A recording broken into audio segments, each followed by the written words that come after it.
Joe, did you start recording in Zoom as well? I have, yes. Okay.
Hey, Joe, you need to give me permission to unmute the room.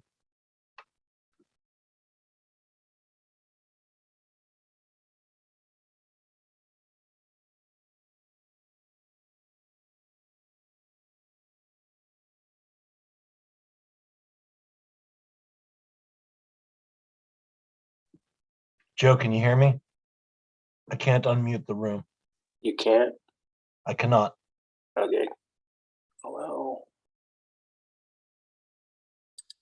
What about now? Cool.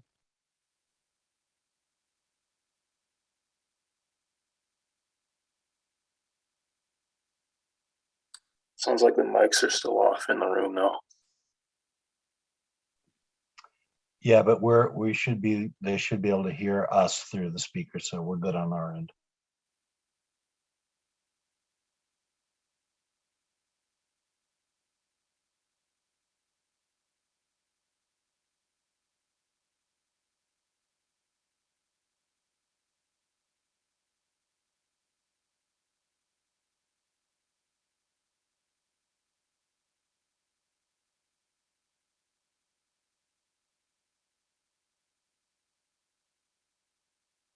This is her. Okay. Good evening.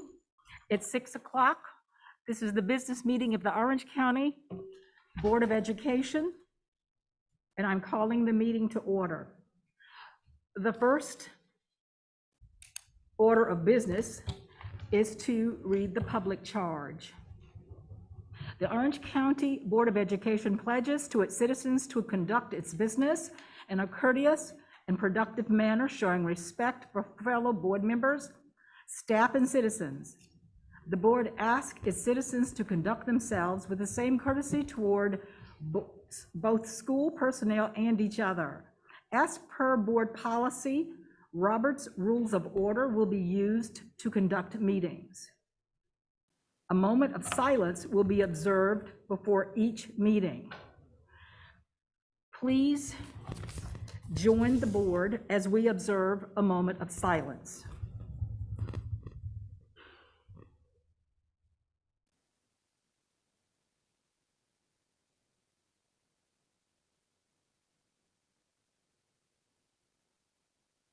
Thank you. I think I'm going to remove this for a moment to make it easier to hear.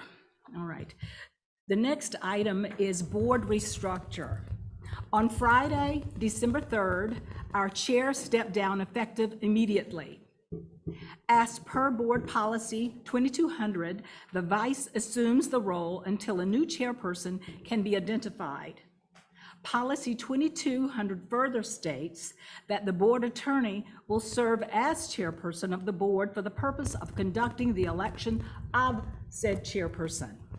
With that said, I will turn it over to Eva, but wait, just before I do that, I will ask Ms. McKenzie if you have any comments.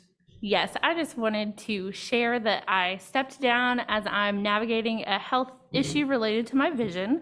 And I thank all of my colleagues for your support and kindness over the last month or so. And whoever the new chair is will have my full support. And I look forward to continuing to work with all of you. All right, thank you, Ms. McKenzie. Now, Attorney Eva. Thank you. Ladies and gentlemen, the Orange County Board of Education selects its chair through written ballots. You each have a ballot before you with the names of all board members on it. And you will mark your selection and then please sign your ballot. They're not secret ballots. Historically, before we do this, is there anyone who would like to not be considered for chair? Okay. All right. Did board members see that? Okay. So please mark your selection and then return the ballots to me. Do you? Yes? Sign your name. Okay.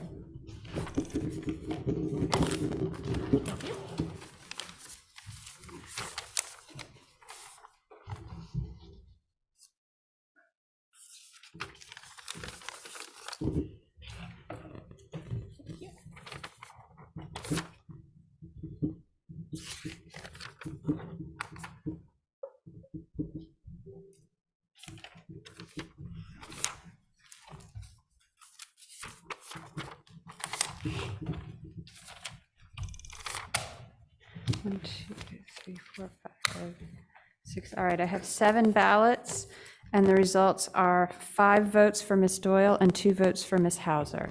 So Ms. Doyle is elected our chair.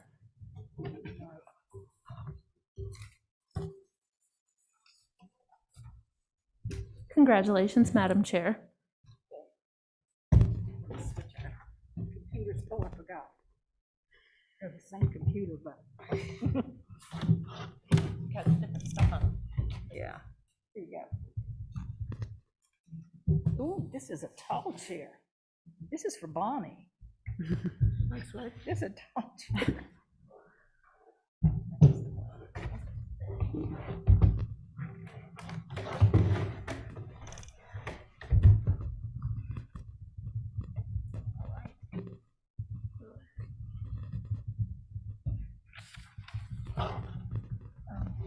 What's the next item on the agenda?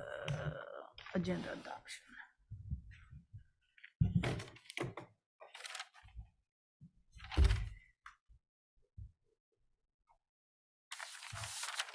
Proceeding right, Brenda? Yep, so next you go to agenda adoption. Yes, ma'am. Okay. Before we proceed with the agenda adoption, I would like to recognize outgoing Chair Mackenzie's service to this board and district. Serving as our chair from July 2020 through December 2021, these past 2 school years have been some of the most intense for districts nationwide, and that stress has been felt by students, families, teachers, administrators, superintendents, and school boards. I'd like to recognize Hillary's tireless dedication of time, effort, and deep heart for the benefit of students. And as a fellow board member, I appreciate Hillary's selflessness and collaborative spirit and the example she continues to set for us all. Thank you for your service. Thank you so much.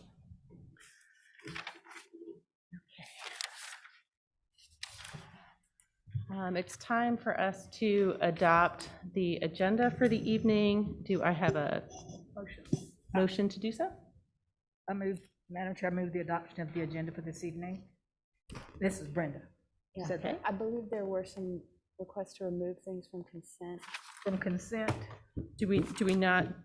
Okay. Where's But consent? this isn't the consent agenda, this is just the agenda. This consent is further down, isn't it? Okay, I thought you removed things when you adopt the agenda. We can do it. However you want to do it. We can do it. Let's just go on and do it. Let's go ahead and do it so it's Okay, clear. that's fine. Yeah, I think there were a few, I know Will had two things. Mr. Atherton? Yes, I'd like to pull 2 items from the consent agenda. The first being the River Park easement request from the town, letter G. And I also would like to pull the forthright advising contract extension. And I'd also request that we add the pledge to the agenda since we are at a remote location. Okay. Motion. Okay, and I will say, the reason I didn't, because in our charge, it says the pledge will be recited at school sites. Yes. So that's Since why I we're, didn't. since we've agreed we're not going to a school Okay. site, I would just request we do it since we're That we here. begin adding right. it into our agenda. Okay, and I think And Ms. then- Smiley also had an, Okay. Yes, if we could pull the personnel report. okay. Great. And the personnel report that's on there is actually the one that was approved last month, but you're right, it should be removed from the consent agenda. Tonight's personnel. Right. Yeah. Right, so the personnel report on the consent agenda is from November 8th. Right, and I think that may just be an oversight, but in any case, no personnel report on the consent agenda tonight. Okay. Great. Okay. And so, Right. let's see, so then we would, Those items. we need to put those items at the end. It's up to you. Would you like to add the pledge right after agenda adoption? I think that makes sense. And then the other 2, Would we do them before information or after information? Dr. Felder, what? If we were to I just. think they are action items. They are action items. So we So- didn't have to put those. So should we put them in the discussion and action session before we move to work session? That's right. I think they need to be there. Item as E and F. It'll be E and F. Okay. E and F. All right. Okay. So I think we still need a motion and a vote to approve the agenda as changed, right? Motion to approve a revised agenda. Second? Mr. Atherton? Yes. Okay, and I vote yes. And Bonnie? Yes. Okay. And let's see who's next. Yes, and Mackenzie? Yes. Yes, and Smiley? Yes. Ms. Stevens? Okay, And can we just do, a show of hands? We're in person. when Since we're in not person, I think we, zooming- Can we Since do a we're show not of zooming, hands? let's show our you don't have to hands. do you a don't roll have call. to, right? Okay. All right. And so at this time, if you would join me, we will stand and And there's Old Glory right there.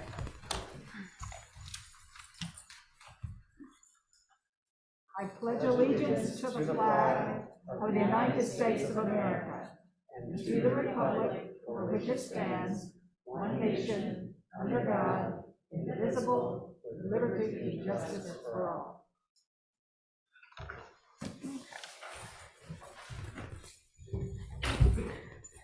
can I see the, Yes. thank you, ma'am. Could I ask, maybe, we'll probably do this in policy, that we'll adjust our public charge, because there is where it says to do the pledge and not do the pledge. So we'll adjust the public charge so that we won't have any more speed bumps. Thank you, Miss. Yep. Thank you, Vice Chair Stevens. Okay.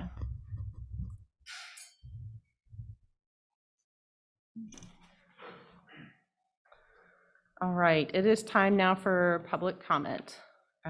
The Board of Education, as an elected representative body of the school district, wishes to provide a forum for citizens to address the Board of Public Comments. To provide an opportunity for input while conducting an orderly meeting, individuals or groups may be heard by the board in accordance with this policy. Matters involving specific employees are protected under state law, and matters relating to specific students are protected under both state and federal law. Public comment should not address any specific confidential student or personnel matter. Complaints concerning any specific employee or student are not permissible during public comments. If you wish to address a matter that may require identifying either a student or an employee, please first direct your inquiry to the superintendent for assistance on the process to address your concerns. Pursuant to the board policy 2310, no profane or vulgar language will be permitted or personal abuse against any person. The board chair has the authority to terminate the remarks of any individual when he or she does not adhere to the rules for public participation at board meetings.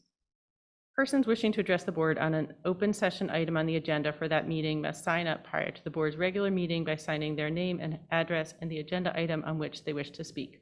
Speakers will be called upon to speak in sign-up order. Comments will be limited to 3 minutes. When the 3 minutes end, the speaker must stop speaking immediately. The board will not have a discussion with any speaker. Citizens may not interrupt, disturb, or disrupt a Board of Education meeting and will be subject to the provisions of the General Statutes of North Carolina. A person who willfully interrupts, disturbs, or disrupts an official meeting, and who, upon being directed to leave the meeting by the presiding officer, willfully refuses to leave the meeting, is subject to further action.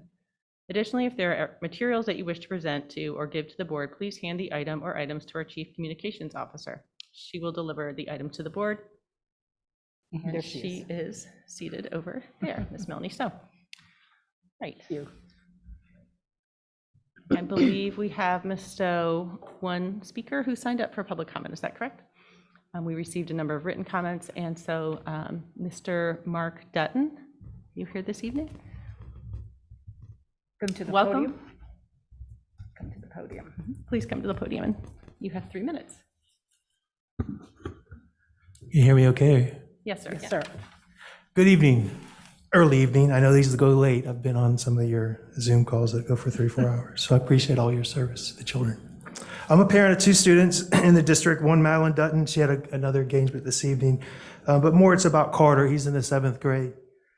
I'm requesting protection of Carter. He's 12. He is marginalized.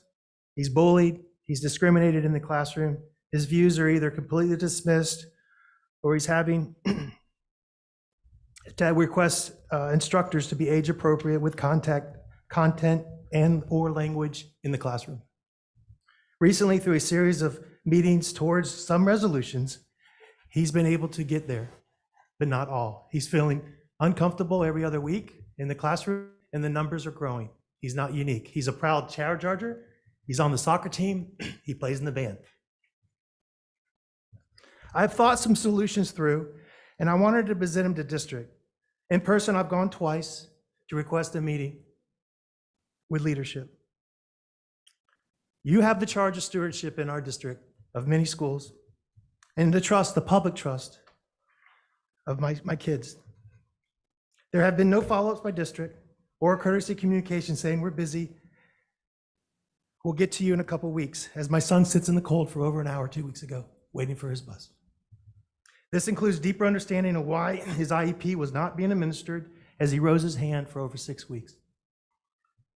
Through Forsyth and Connie Krimis and the principal, we've been able to get a resolution with over 1,000 minutes that were missed, and he wasn't the only student.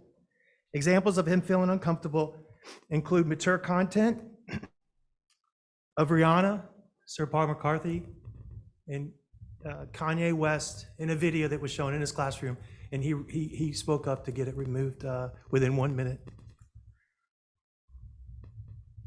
We've had some successes. He wanted an empty flagpole, now has a flag. When he played the games, I was able to get over there for the football games as well. He's got prayer or a moment of silence back in the classroom. He's got diversity in thought, but it really focuses around age appropriateness and policies being followed. I've read some of your policies the last time I was able to get to the board, and it's not in the policies, it's in the execution. And it's in the enforcement. I've talked with the sheriff. Political views are not neutral, and it starts here at your leadership level, and it filters all the way down into your classroom. A combat vet. I talked to him last week at retirement up in Raleigh. I'm 19 years. I'm on my 20 years National Guard. I've been in a combat zone. When a coach cusses to his kids, middle school football game, it's not a combat zone. I've been there. If you don't think Christians are in the United States, wait till you got incoming, and I've been there. They will cry out to Jesus, God help me, and you have Christians in your schools. Mr. Dutton, you're at the end of your 3 minutes. Please finish up, please. So, with all that said, the one thing I will tell you that I teach my kids, honesty, integrity, and decency. And when you don't get a call back and you're a taxpayer and I paid over $15,000 this year so far, Thank I you, have a Mr. concern Dutton. with leadership and the stewardship of our schools. Thank you for your time. Thank you, Mr. Dutton. Okay, that concludes our public comment. And Dr. Felder, I'd like to pass it to you for recognitions. Well, thank you and congratulations, Chair Doyle. All right, so our first recognition is for, next slide, please. Thank you. First recognition is for the theater group at Orange High School. The theater group from Orange High School attended the North Carolina Theater Conference Festival on November 5th, and they returned to Orange County Schools with not one, not two, not three, but 4 awards. Yeah. The first award was Excellence in Ensemble Acting, an award given to the whole cast that recognizes the teamwork and commitment level of all of the actors in both large and small roles. They also received a award for Excellence in Acting, an award for Excellence in Stage Combat. Not sure what that's about, but they got an award in that. And last but not least, Excellence in Directing. So congratulations to Mr. Wilson, who leads this group and who has joined us tonight. Mr. Wilson, is there anything you would like to share with us?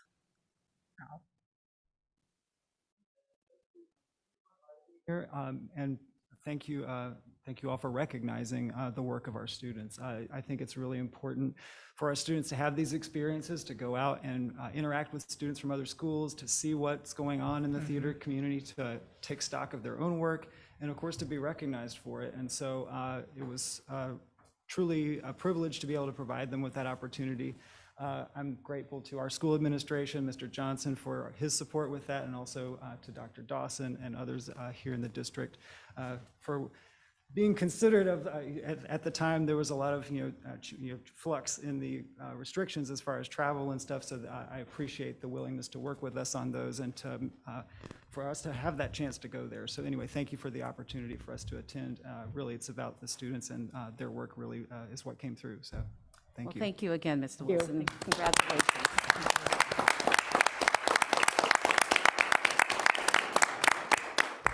All right, more recognitions.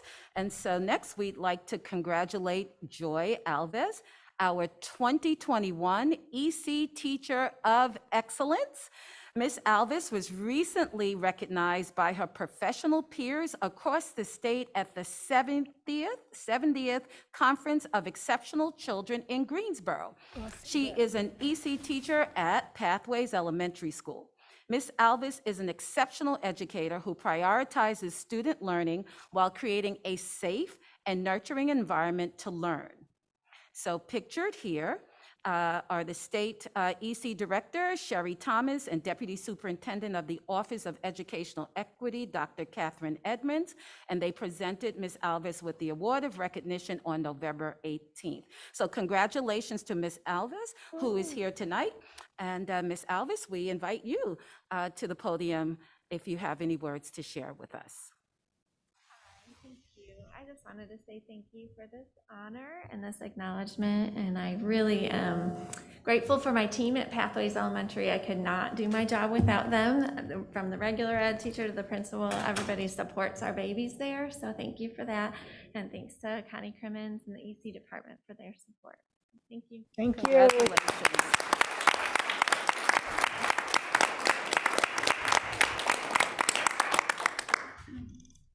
Okay, and so the next recognition is with regards to our after-school program. So our very own Orange County Schools After-School Department was recently awarded, fasten your seatbelts, over $2 million.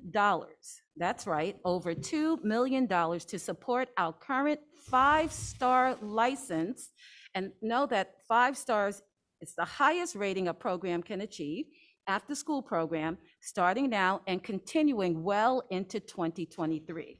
So Governor Roy Cooper recently announced this historic one-time federal $805 million investment in North Carolina's early care and learning programs.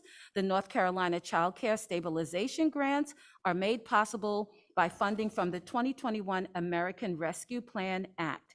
They are designed to support working families with access to high-quality, affordable childcare. These grants are going to help our learning programs with recruitment and retention, enabling them to provide better wages and benefits to teachers and promoting equity for all. Our outstanding school-age childcare programs are licensed by the North Carolina Department of Health and Human Services, Division of Child Development. All of our programs have a 5-star rating. These programs combine leadership, guidance, and independent exploration to give children the freedom and structure they need. So, well, she's already, I was going to invite her. She's already here. And that would be the director of the Orange County Schools After School Program, Ms. Tamara Mathis. Ms. Mathis, congratulations. Is there anything that you would like to share with us? Good evening, everyone, and thank you for this opportunity to share all the good work that our team has done under the leadership of my current supervisor, Dr. Dina Keeling, as well as my staff, Wayne Winstead and Harriet Watkins. I inherited a great team, and so I'm grateful for that. Pretty much the grant we're going to use it for is to try to retain our current staff. We're also going to use it for professional development. The 5-star license is a lot to maintain, and it takes an enormous amount of professional development. And with us missing, especially so many days of school, we're also playing catch up to getting our staff where they need to be. We're also going to use it to provide licensing supplies. A lot of our stuff actually just came in this week, and so we're getting a lot of stuff back to the schools that they've been looking for, to maintain good centers in the programs for the kids to use. We're also going to use it to increase our wages as far as full-time employment for staff who are currently part-time. In addition to, we want to incorporate some type of academic enrichment, hiring additional teachers to help with homework and academic support in the program. And also to just continue to have a good structure when we have our intercession and summer programs. Thank you. Thank you. Congratulations, and thank you, Ms. Mathis.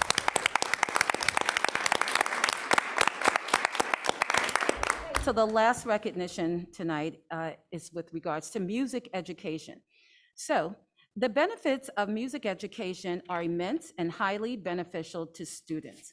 Music positively impacts a child's academic performance, assists in developing social skills, and provides an outlet for creativity that is crucial to a child's development.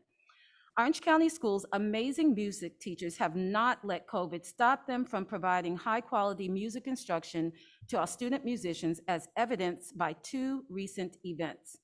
The first event was held on Saturday, December 4th, when 3 Orange County school bands had their talent on full display at the Hillsborough Holiday Parade, to the enjoyment of the community. It's worth noting that some of the students first learned their instruments virtually via Zoom and practiced with masking and other COVID restrictions. So bravo to Tanya Murphy, band director at Orange Middle School, whose band is depicted in the photo on this slide, as well as to her colleagues, Aaron No from Orange High School and Josh Shavanovich from Cedar Ridge High School. The second event that showcased our student musicians' amazing talents occurred on December the 11th at the Prism concert held in person at A.L. Standback. The Prism concert was a 1-hour holiday concert showcasing all 5 Orange County School band programs and is a long-standing tradition in Orange County Schools.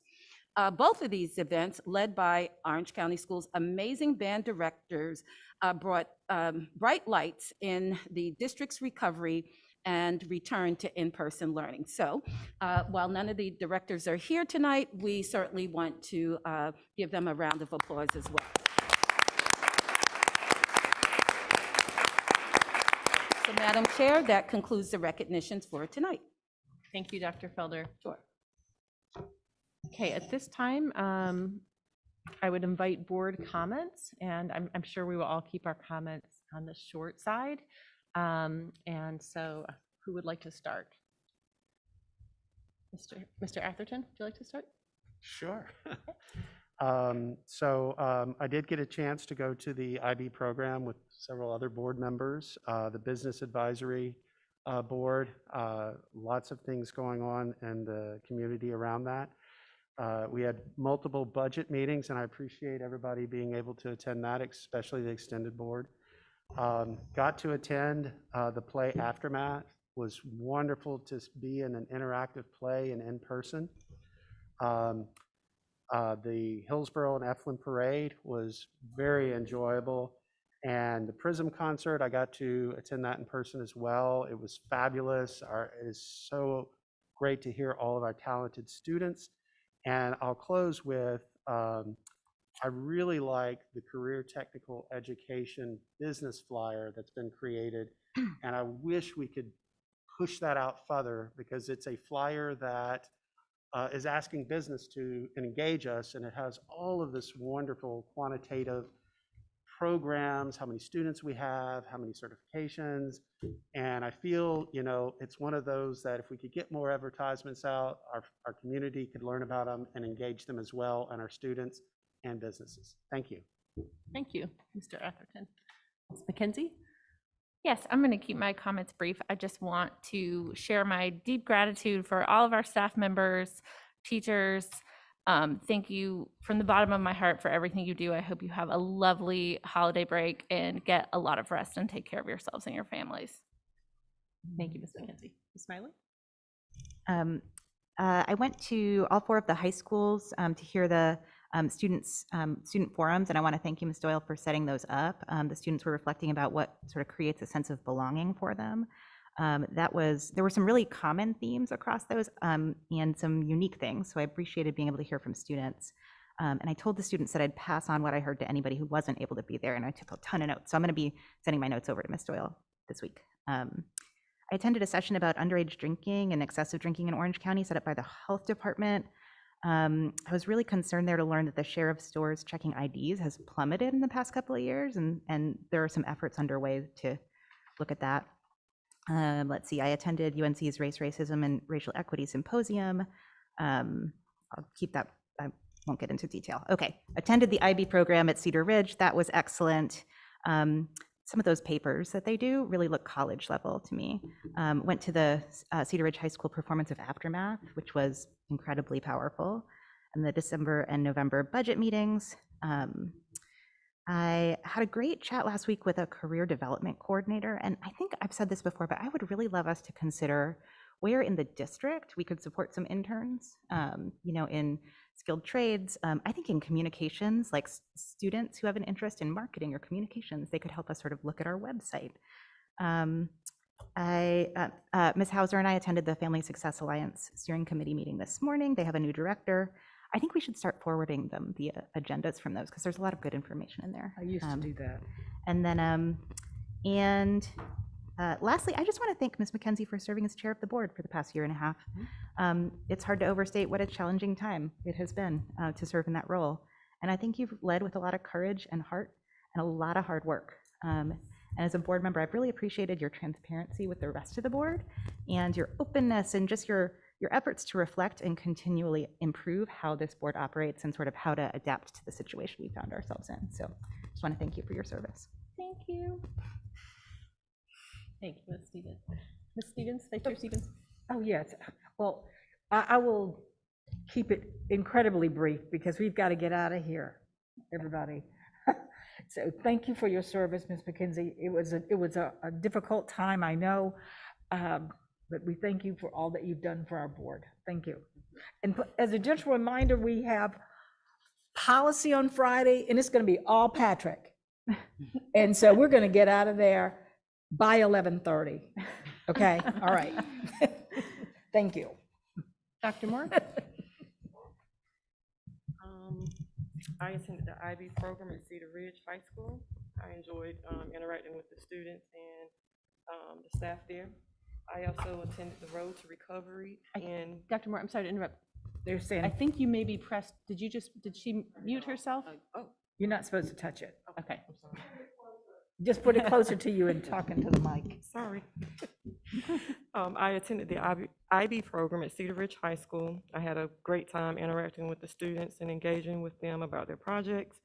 I also attended the Road to Recovery in North Carolina Public Schools seminar with Dr. Mayer and Dr. Korn of North Carolina Department of Instruction on December the 7th. Thank you. Thank you, Dr. Moore. Ms. Hauser? How do you want me to do that? You don't need to push anything. Don't touch it. Okay. If we is that push it, good? we're muting ourselves. Does that work? Yes. Okay, so I wanted to thank Dr. Felder for the recognitions, and +1 on that, because we spend a lot of time here talking about the challenges facing the schools and the district, and it's just wonderful to see the students and teachers, their resilience and how unstoppable they are in the light of this. So bravo to them. And I also just wanted to say thanks to Will Atherton for pushing so hard to get us into this wonderful space. And from the start of this meeting, it's just so nice to hear what everybody is saying. So thank you for pushing hard, and to Dr. Felder and her staff for making it happen so quickly. Thank you. Thank you, Ms. Hauser. As some other people have said, I have appreciated recent opportunities to hear our students. I did have the chance to go to see The Outsiders at Orange High School, and it really was a triumph of a performance. It brought me to tears many times, having read that book with my kids as they came through middle school in Orange County schools and never seeing it performed. And it really, to me, touched on the theme of student belonging that we are talking about so much. I also enjoyed the passionate and incredibly professional presentations of their own work by students at Cedar Ridge in the IB program. I came away with some books I need to read. I appreciate all of our high school principals, including our Orange County Academy, our online academy, Ms. Fournier, for making space for board members to listen in on student forums at their schools this past week. And some of the themes that I heard also, these past 2 years have been a heavy lift for students. They are resilient, adaptable, collaborative, and fierce advocates for one another, but it has not been easy for them. And I hope as a board, we can continue to find ways to support what they need. In terms of having the time and space to feel connected with their friends and peers, and in seeing their experiences, goals, dreams, and identities reflected in the broader school community around them. All right, it's time to approve the consent agenda. I know we had several items pulled, so I think we need a motion to adopt the consent agenda. Motion to approve the revised consent agenda? Second? And all in favor? Aye. Any opposed? Very good. All right. Thank you, Vice Chair Stevens, for keeping an eye on me. I need it. Okay. All right, we are ready for our discussion and action section of the meeting tonight. And the first item is our COVID-19 safety and health updates. And so am I passing it to you, Dr. Felder, or to Mr. Abele? To Mr. Aberle. Great. Yes. Yeah. Madam Chair, I Yes. think that we needed to discuss the easement and also the forthright advertising contract from the consent agenda. Okay. Oh, I thought I we placed think we were, those in. I think we're putting them, if this is A, we have A through D, and I think we added them for E and F. That is where you put it. Yeah. Is it? That's is where there- she put Would it. it be better to put them in front? Does it? It doesn't What- really matter. Your call. Totally fine. Yeah. We were just confused over here. Okay, Pardon sorry us. about that. It's Sure. probably the mask, because she did say E and F. Okey-doke. It's her Thank you. diction. She's becoming a Southerner. Okay, Mr. Eberly. Good evening. We wanted to bring before you just a reminder that each month we have made recommendations for not only our students, but our staff, individuals within our schools and our community in order to protect in-person learning. That has been our goal, is to ensuring that the health, safety, and protocols in place meet that goal and students are able to be in school without any closures, shutdowns, or any extended period of time where we'd have to revert back to remote learning. And so we are proud that to date, we have not had any closures to report to the board or to the public. Next slide.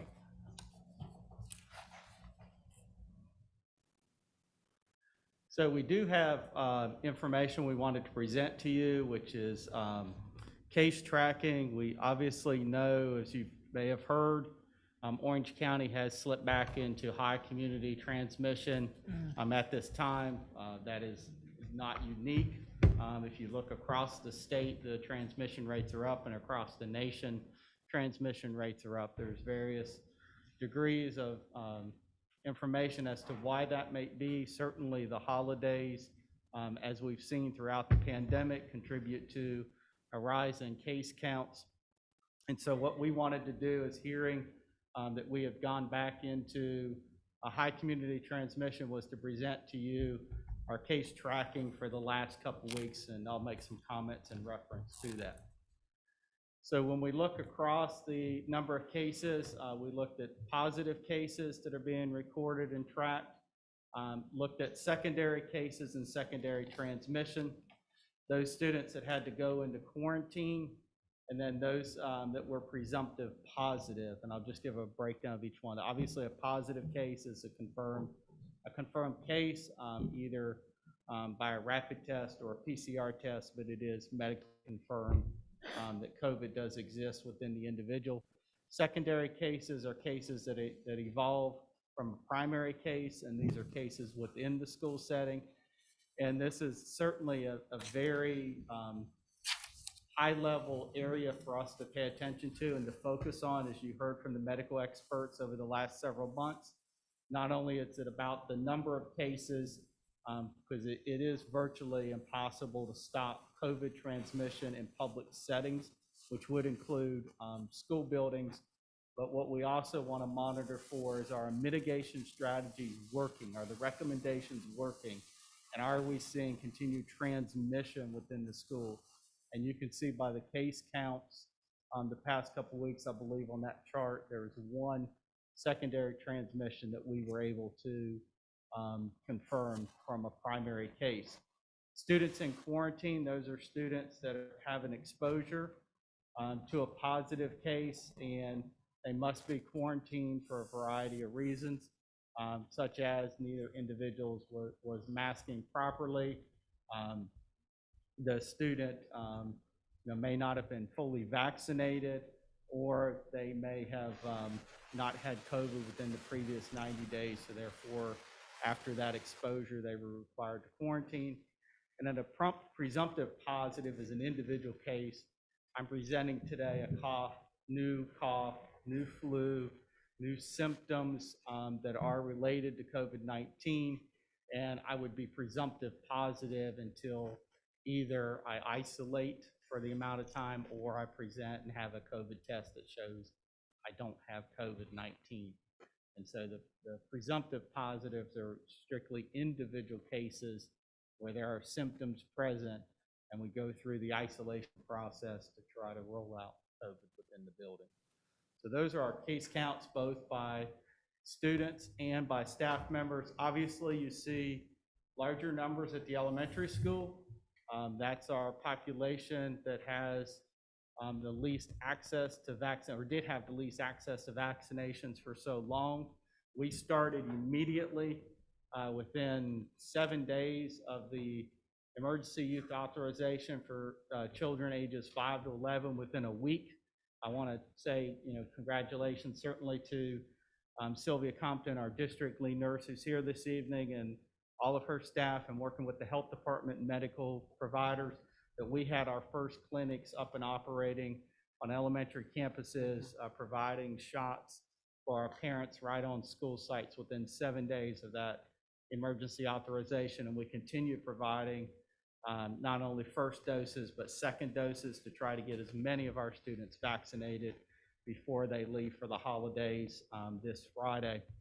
And so you can see there's still lagging behind it with the number of students vaccinated, which does contribute to more presumptive positive. Because remember what I said, there were 3 reasons when we look at that, and those students not being vaccinated. We want to continue to monitor that to make sure that that's not contributing to case counts or numbers. And then we just had information released, obviously, with booster for the secondary students, and 16 and 17-year-olds are now eligible for booster shots. That's not going to be reflected in our vaccination rates or numbers yet, but we still see a large percentage of our staff that's vaccinated and secondary students that are getting vaccinated, and then we will continue to monitor for the elementary students. Next slide.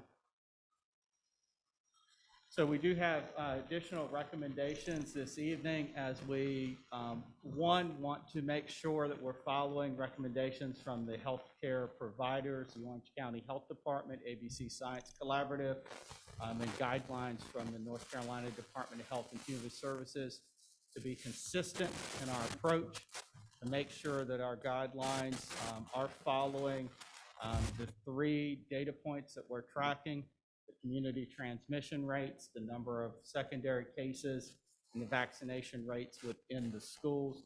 But we want to make sure our guidance is consistent, because if we're not able to consistently implement, then that causes us more difficulties as we're trying to mitigate or put strategies in place within the school buildings. So I'll walk through each of these. Feel free to stop me, or I'll stop and pause when we finish the list as well. Number 1, outdoor masking remains optional. Masks are required indoors and on school buses, and that's following all the recommendations to date. No physical distancing would be required for students outdoors, except when students are eating, and it's recommended 3 feet to the extent possible. I know you've seen some feedback, and there was some confusion about if they're playing basketball, but they're playing on the swings, or if they're doing this activity outside. Some schools were not. It was just very difficult to implement consistent physical distancing requirements. And so talking with the health director, we felt like just removing the outdoor physical distancing requirements across the board, except for eating, would be clearer and easier for schools to implement. Number 3, fans, visitors, individuals on a campus for events or activities. No physical distancing required outdoors. Indoors, individuals that are non-household members will continue to maintain at least 3 feet of physical distancing. Now, we're in a county building tonight, so you all were asked to be 6 feet, and we'll continue to follow those recommendations. But for a school campus, we would follow at least 3 feet for those visitors coming into school buildings for events. For physical distancing for non-household members, again, if there's members of the same household, they can sit right together. And then the CDC still recommends within the toolkit 6 feet for individuals that are not fully vaccinated. Again, without putting a burden on staff trying to figure out who's vaccinated, who's not vaccinated, where is a good physical distancing protocol at this point in time. Again, we felt like 3 feet was consistent within the school day. That's what's asked in the toolkit, is 3 feet of physical distance to the extent possible. And so for our visitors to the campus, we will utilize the 3 feet distancing requirement. Next slide.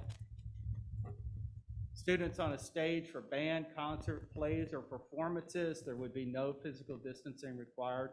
Recommended 3 feet is feasible. Again, if there's only a few students that are performing, or they can perform that activity with appropriate physical distancing, then certainly we would encourage the schools, the lead staff members, the directors, et cetera, to take advantage of that But if there's 30 kids trying to perform a set or a routine or to perform, and they need to be closer together, then we would allow them to do that. Again, the key being masks are still going to be worn. It's going to be limited in the amount of time, and we're going to continue to encourage the vaccination rates of those students. So that will help out as well. But again, it just helps with the communication. So whether you're on a basketball court and you're performing or playing, or you're on a stage, the same rules would apply as far as engagement with other students for those activities. Students in band, chorus, and physical education classrooms, again, we would move to the 3 feet rule due to the nature of physical exertion, singing, performing. This is one where the toolkit still recommended 6 feet to the extent possible. We have done that. We were very risk adverse at the beginning of the year. We limited the amount of playing time. We have since continued to incrementally increase that with the amount of performance time. We have bell covers, we have singer's masks. We're not seeing secondary transmission, so it's appropriate to reduce down the physical distancing that was required in those classrooms from 6 feet to 3 feet.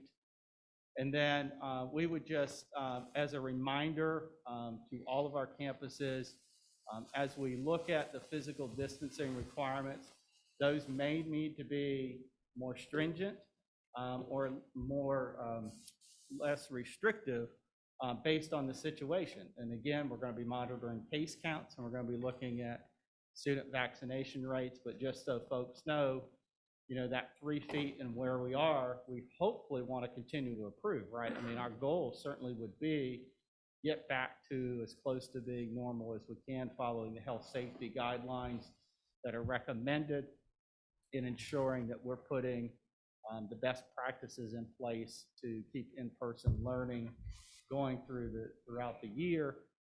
But if we have to fall back or we have to implement, then certainly we would do that. So those are our recommendations this evening.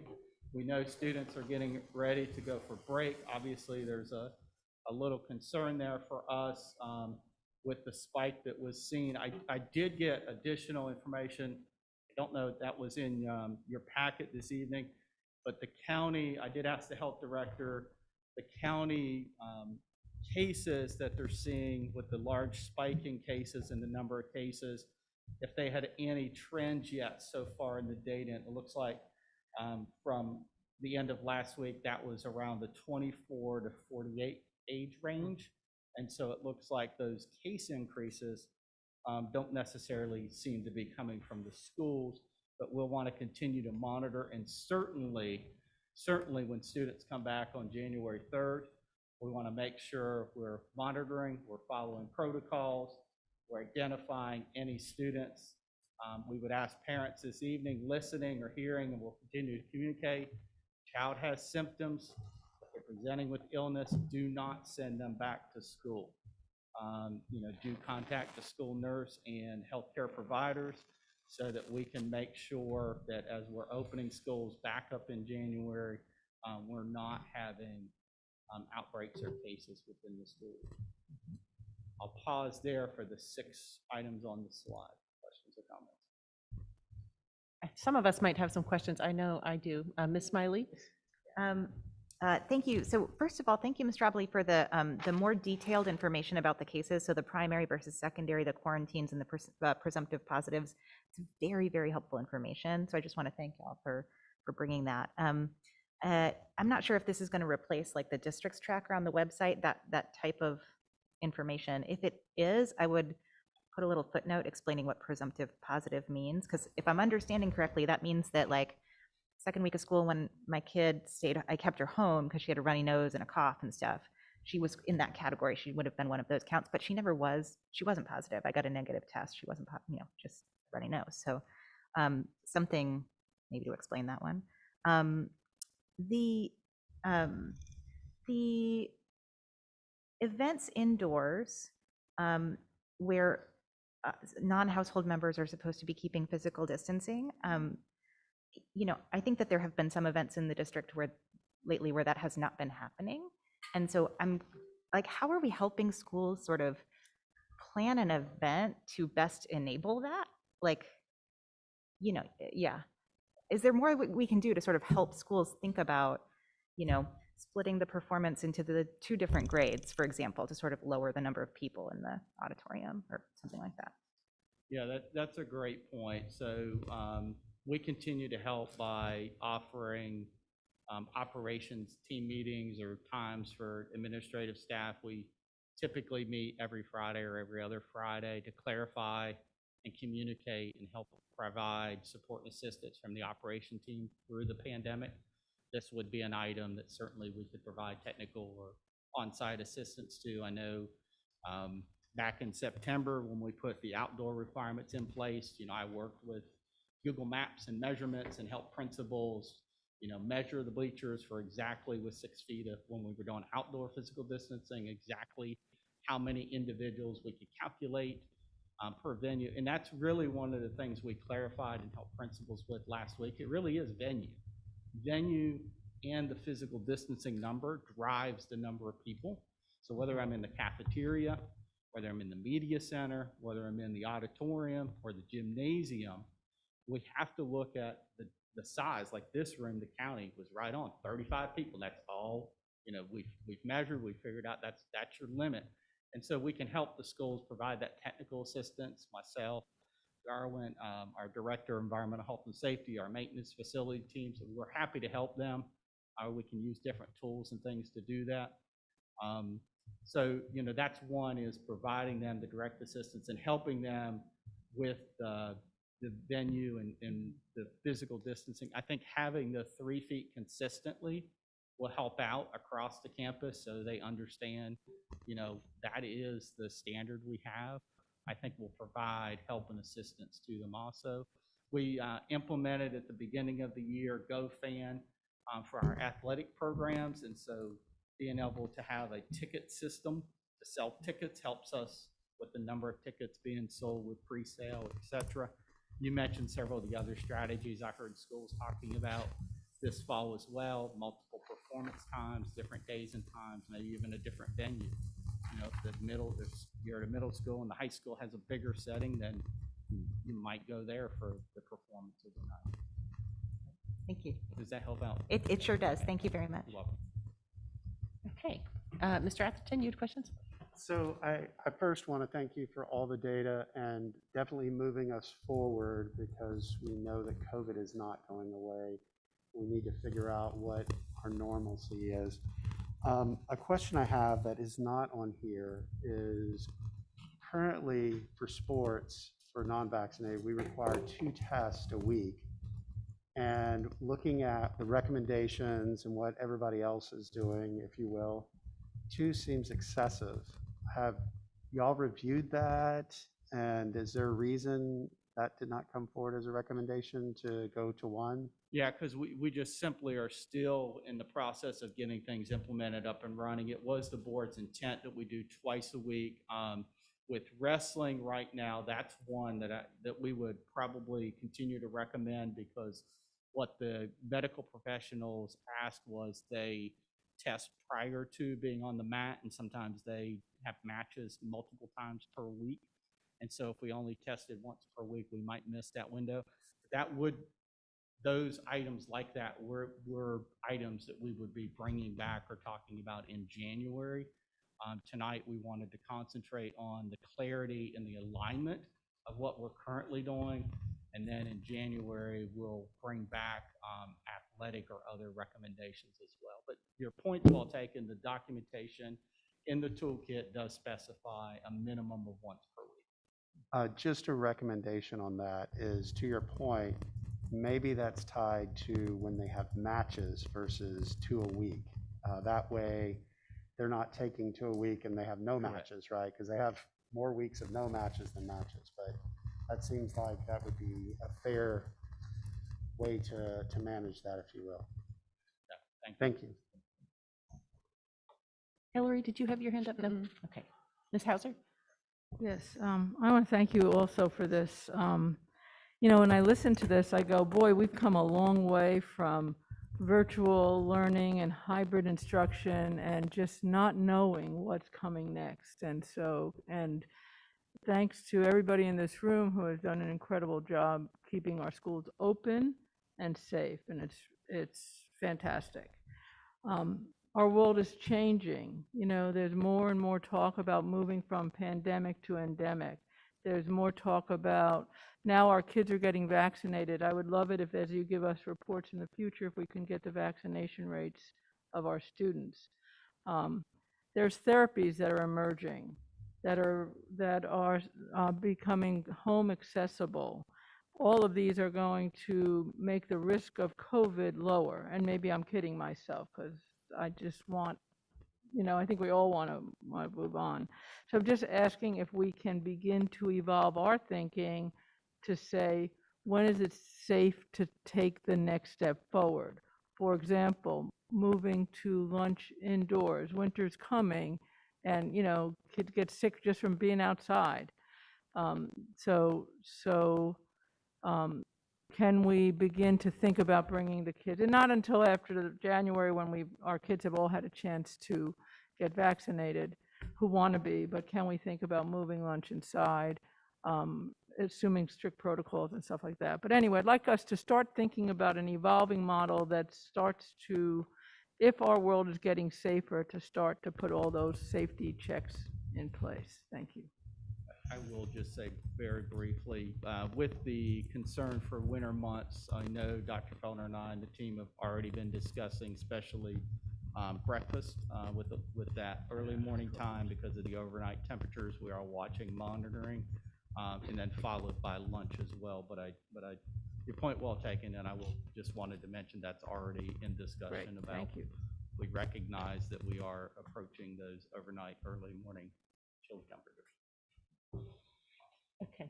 Dr. Moore, did you have any questions? Okay. Vice Chair Stevens? Nope, we're good. Okay, I had a couple questions. Thank you so much, Mr. Ablay. I agree, as others said, that this is an incredibly helpful presentation with all the everything that was captured in that table. And I had a couple things stood out. One, and I appreciate that you emphasized we really aren't seeing secondary transmission. So even with lifting outdoor masks, that's really wonderful. I was surprised by the number of presumed positives. So it looks like our elementaries range from 0 cases to 6 presumed positives, 1 to 43. And I thought, wow, that's, as others have said, that's a lot of kids. And I guess what I was wondering is, are all of those kids, you know, staying home for 2 weeks? Are some of them, you know, we've approved the test to stay. And so are some of these people presumed positive, but after 5 days they decide to get tested and they're negative, they go back? So like, I guess I'm wondering, like, what's the length of time that all those presumed positives are really staying out for? Is there just a wide variety? Thank you. Hello, good evening. So can everybody hear me? Yes. So I want to point out first, test to stay. There are certain criteria for students to be eligible for that study.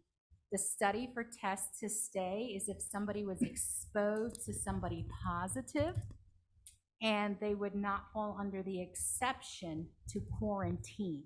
So when we're talking about presumptive positives, that does not include the group we're talking about. Does that make sense? Could you say that one more time? I didn't. Okay. So test to stay is somebody that would have been quarantined due to exposure of somebody positive for COVID.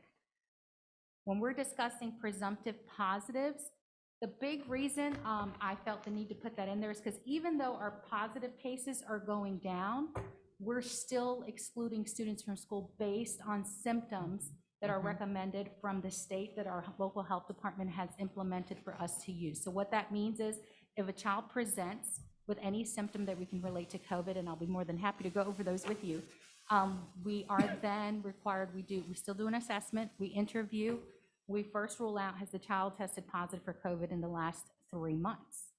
Has the child been around anybody positive?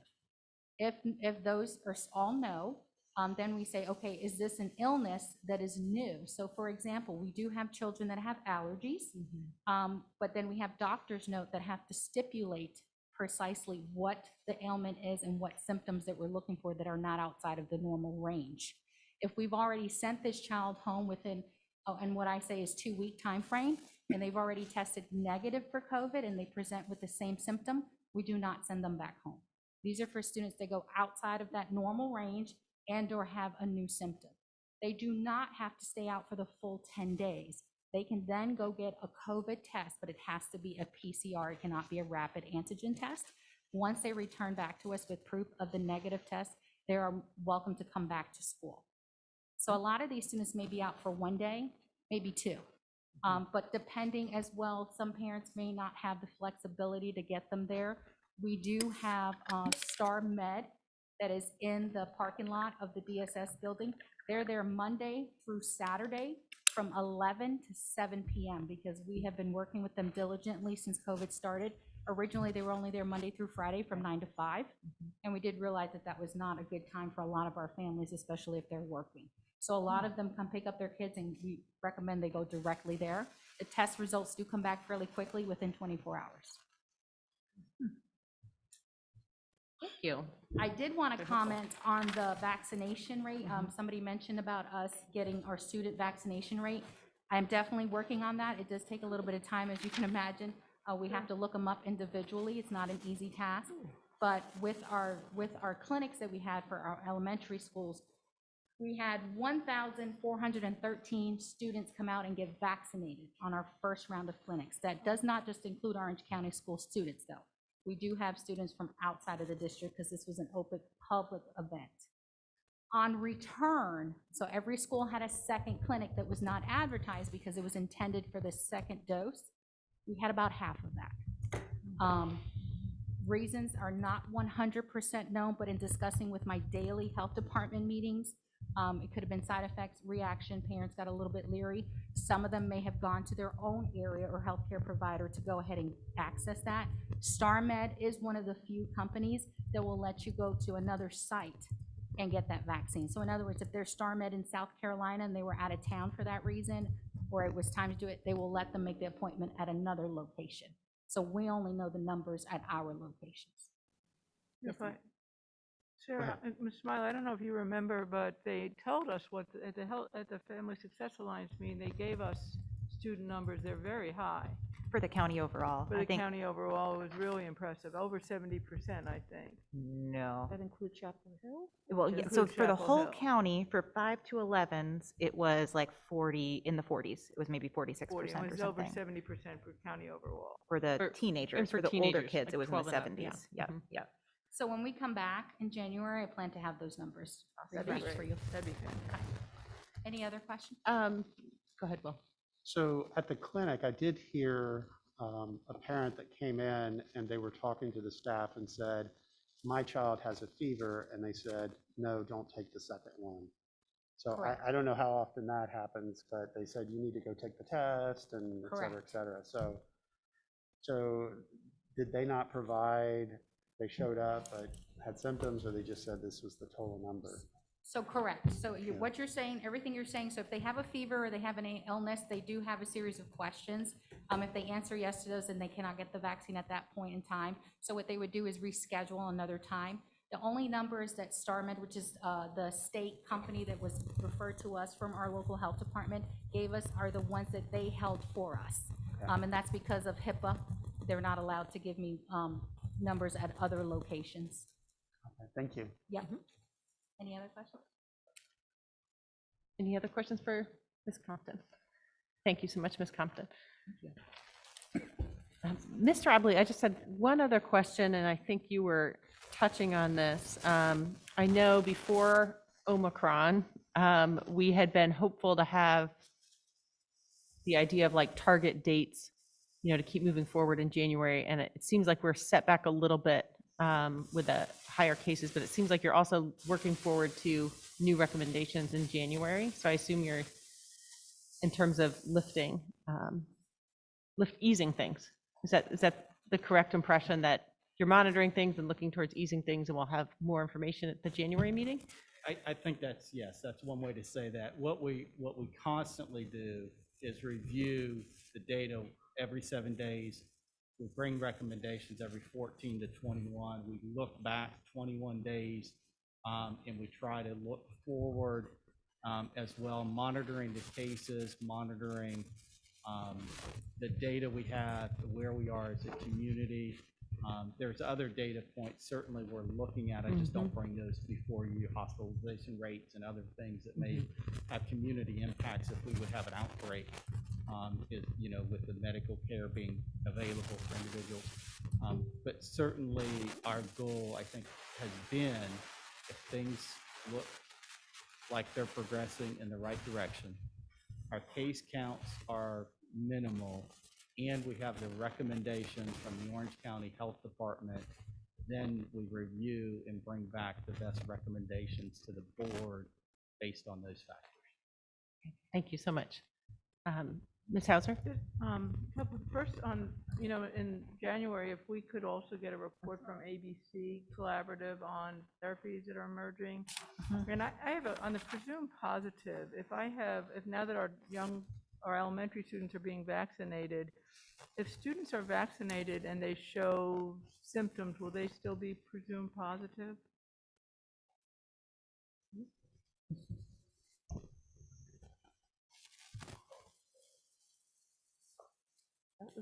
So the answer is yes, that we would still treat them as a presumed positive. And the reason for that is we know that there are other variants out there, as well as the vaccine doesn't protect you 100% from getting COVID. What it's intended for is to reduce the effects of COVID and to help minimize the spread. Thank you. Thank you so much. Thank you. And those would be good cases, again, even though you're vaccinated, that they would recommend you still go get a COVID test. Okay, would you like us to vote to entertain approving the safety and health updates before we move down to the school safety updates? I don't think there's any. Yes, if we could. Okay. I think that would be helpful. So do I have a motion to approve the health and safety recommendations? So moved. Second. Okay, I have a motion from Mr. Atherton and a second from Vice Chair Stevens. All in favor? Aye. Any opposed? All right. Wonderful. Thank you. Okay, Mr. Abley? All right, so I have the next item, which is really part two. This item is for information, both for our school community and individuals here this evening and those listening from home. Wanted to bring an update on some safety protocols and safety standards and initiatives that are taking place in the district. Certainly, we all are very aware of another tragic incident that occurred on a school campus in the United States earlier this month. After each and every incident, even though we're not there and directly involved, we are involved because we have children on school campuses, and we want to make sure we're learning and following up as much about those situations as we can in order to ensure we're putting the best plans and the best measures in place for our district. So we wanted to just give an update and say we work very closely with the Hillsborough Police Department, the Orange County Sheriff's Department, Orange County Emergency Management, and then also the North Carolina Department of Public Safety. There were several state law initiatives that were passed several years ago, one including that all building plans were submitted to the state. So if there is a tragic accident, it doesn't matter who's responding, they have access to the school facility plans. Panic alarms were part of that initiative several years ago. The Anonymous Reporting Act, which I think is in our slide as well, was an initiative that came from the state to ensure that there was an anonymous reporting ability across all school districts in the state. And so we still work very closely with them on safety and security initiatives in schools. We look at other elements of safety, and you can see I just listed a few on that screen, from environmental health to playgrounds to everything in between are things that fall under safety within the district.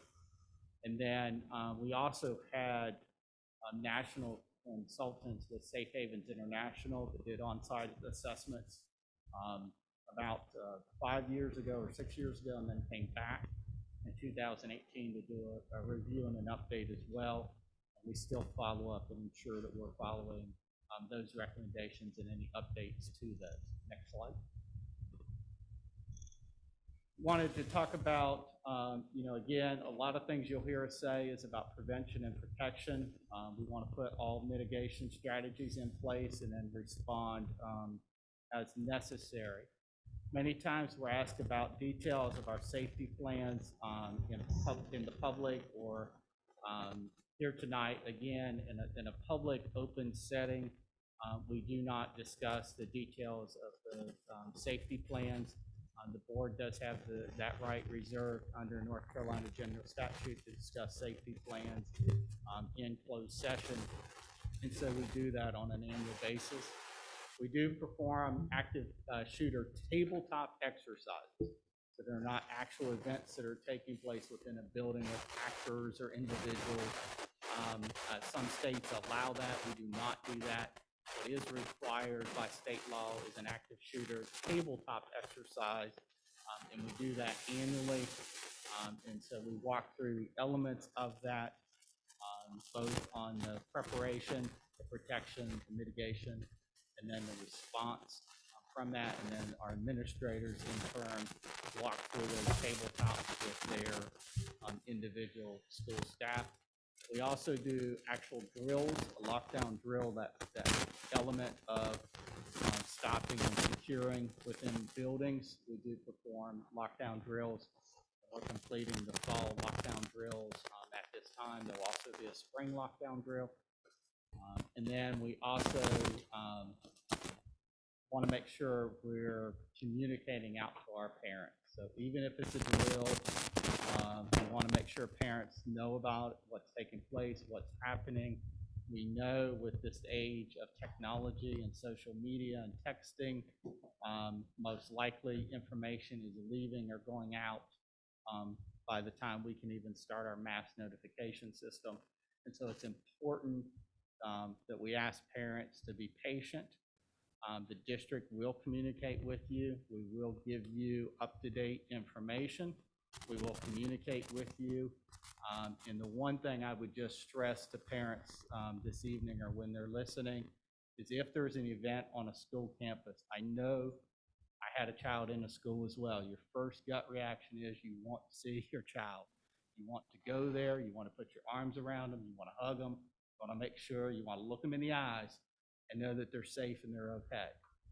However, in an emergency situation, when we're trying to either bring resources onto the campus, that could be food, water, could be life safety, it could be other first responders, or we're trying to get students off a campus to relocate them to a safe location, having individuals rushing to the campuses can cause a delay in both aid being rendered in the response that we're trying to do, or in what we're trying to get if we need to exit the campus and go out, because there could be other situations, gas leaks or other things happening, and we have to evacuate a campus. And so we need those streets clear, we need the roadways clear, and we know, you all have heard all the traffic issues about schools at pickup times, and just imagine if everybody's trying to come to the school at one time, it really would overwhelm the first responders. So we just ask our parents to be patient. We will immediately communicate, and we will keep you informed of whatever's happening on a school campus. Next slide. Again, one of the areas that we are reviewing and have been working on, and certainly there was some concerns with some back order of some work to be done, was to get our door lock hardware, making sure that those were working, those were secured. We brought in additional individuals to work nights and weekends. We had a review and an inventory done of every door and lock on the campus, and we are communicating directly with principals to ensure two things. Not only one, is the work being identified and completed, but two, if I put my key in a door today and my key breaks, it's going to take some time for somebody to respond. We have thousands of doors and locks in the district, and I can't secure that door. There needs to be a plan B immediately put in place. So that may be relocating the classroom. It may be temporarily using another space. It may be having another plan in place on that campus while that work is being performed to get that item corrected. So we want to make sure we're empowering our leaders and our staff that when they are faced with an unexpected situation, because it works today, but it doesn't work tomorrow, we're identifying that, communicating that, and making sure we have plans in place. We talked earlier this year about new radio systems that are going in place on all school campuses. And what I would say is that new system will allow us to start to communicate between campuses.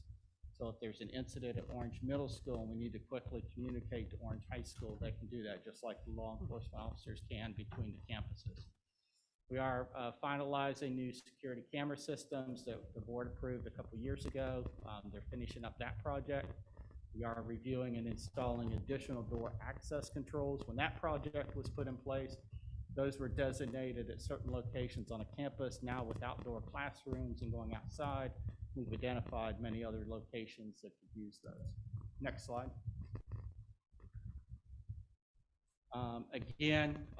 One thing we put in our communication last week that I wanted to mention here again this evening, we see time and time again, this statement is not about gun ownership. It's about ensuring that if there are guns in the home, they don't show up on a school campus. And the Orange County Sheriff's Department offers free gun locks, free of charge. We put information in our flyer communication that went out. There's a number of direct contact. If you have the need for a gun lock, there are gun locks available free of charge. We need parents to assist us. Time and time again, when we review cases around the country, the majority of what I see in the reports is the child brought the gun from home. So we need assistance. We're talking about all the things we're doing on a campus, but we really need assistance outside of the campus as well. Full utilization of the Say Something Anonymous Reporting Act. Again, there's a 24/7, 365 access center that all school districts in the state go through. They also communicate directly with 911. I do want to recognize Ms. Sharita Cobb. I think she's in the room somewhere. She gets each and every one of those reports. Doesn't matter whether it's 1 a.m., 6 a.m., 7 o'clock on a Sunday night, 2 o'clock on a Tuesday morning. She gets those reports and immediately acts upon those. And in most cases, is whether it's a wellness check or it's someone reporting my friend's in trouble, they're thinking about suicide, getting counselors, getting interventions. She is right on that. And so there's a team that immediately responds. And we would just say, if you see something, say something. The app works, whether it's someone in need, whether it's a safety concern or an issue, we do have that tool, and it is an anonymous report that can be made, and we can get the assistance needed. And then lastly, I just wanted to mention there are threat assessment teams on the campuses with individuals that are involved in those. And we are providing, or will be providing, Stop the Bleed training for all staff. And there is a module we've learned that is now available virtually, and we're looking at implementing that. And we would have parent permission to do that because it's, again, you in order to stop the bleed, you got to understand something tragic has happened. And so we want to make sure if we roll that module out for secondary students, that parents have an opportunity, just like any of the other first aid or other training we would do. And then we want to also make sure we place those kits throughout the schools as well. Next slide. So questions or comments in reference to some of the safety initiatives taking place within the district? Mr. Atherton? So the question I have is, and I appreciate all the background, and I know just for public consumption, there's a lot of things we can't discuss in public. But one that comes to mind is, what is the appropriate way that someone should report there's a door problem or a lock problem, whether it's a student, a coach that's not on campus, or, they don't have access to our, POs or, how to open up a maintenance request. Do we have a process where it's identified as, hey, this is safety, we need somebody to look at it immediately, or, what are we doing around that? So thank you for the question. So we have clarified two things. One, from our administrators, if there's a safety-related issue, door locks being the most recent topic of conversation, those items we call in. We have availability all day long. We have teams that respond all night long. So if it's a safety-related or emergency issue, administrators call and we respond. For the public or for students, we have the Anonymous Reporting Act. If it's a safety issue, they can report it. We are looking at getting a button or a tool on our website.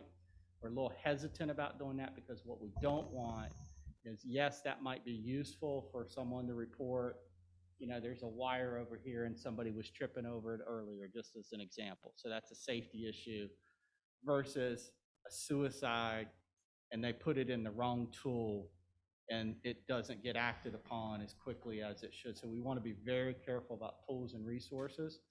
I would say contact an administrator, a teacher, coach, let them know. They'll report it to their administrator. And but if it is a critical safety issue, they always can put it in the app. If it's a life safety issue, that team goes through the life safety individuals.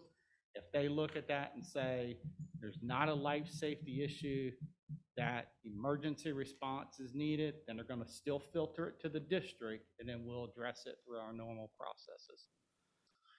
Yeah, I hope when we do another district message, we'll include how the families or people that are coming to any of our events will know to do that. Yeah. And I think it's very similar to the process, different situation, obviously on a different level. Recently, with restrooms, like if this restroom needs service, here's the process. Here's who you go to see. Here's what you do if this restroom needs service, whether it's service or supplies. Certainly your point's well taken is. And one of the things we've done to that end with regards to restrooms is to ensure that there's signage up, just reminding those who are using the restrooms if they have any concerns, where to go to report the concerns. But custodians are also checking restrooms regularly, but in between, we put up some signage to help remind students and staff of what to do should they have concerns. A lot of places have just put up QR codes that people can scan too, to be able to say immediately, here's an issue. They already know the location, where it was scanned, the time. Anyway, just technology if it's available. Yep, absolutely. Thank you. I wanted to say, Mr. Abele, that as a parent, I've received, and I know this has been a real focus, I've received more consistent communication and quick communication when there have been bigger concerns at a school and even smaller. I'm seeing, and we see it as board members, what gets sent out in other schools, but also as a parent, I'm receiving prompt communication of, you might have heard this rumor today, and I feel like we've gained some ground in consistent and transparent communication. So I appreciate all those efforts. Thank you, Ms. Doyle. And just want to acknowledge the work of the communications department with supporting schools with that effort. So there's an undertaking. Thank you. Yes. Thank you, Ms. Stowe. Okay, Ms. Miley? I might just suggest, and thank you for this, that we repeat the message about the free gun locks, because I think the initial safety message was a big one. And I think that's a really, to your point about like, what are some of the root causes we could get at.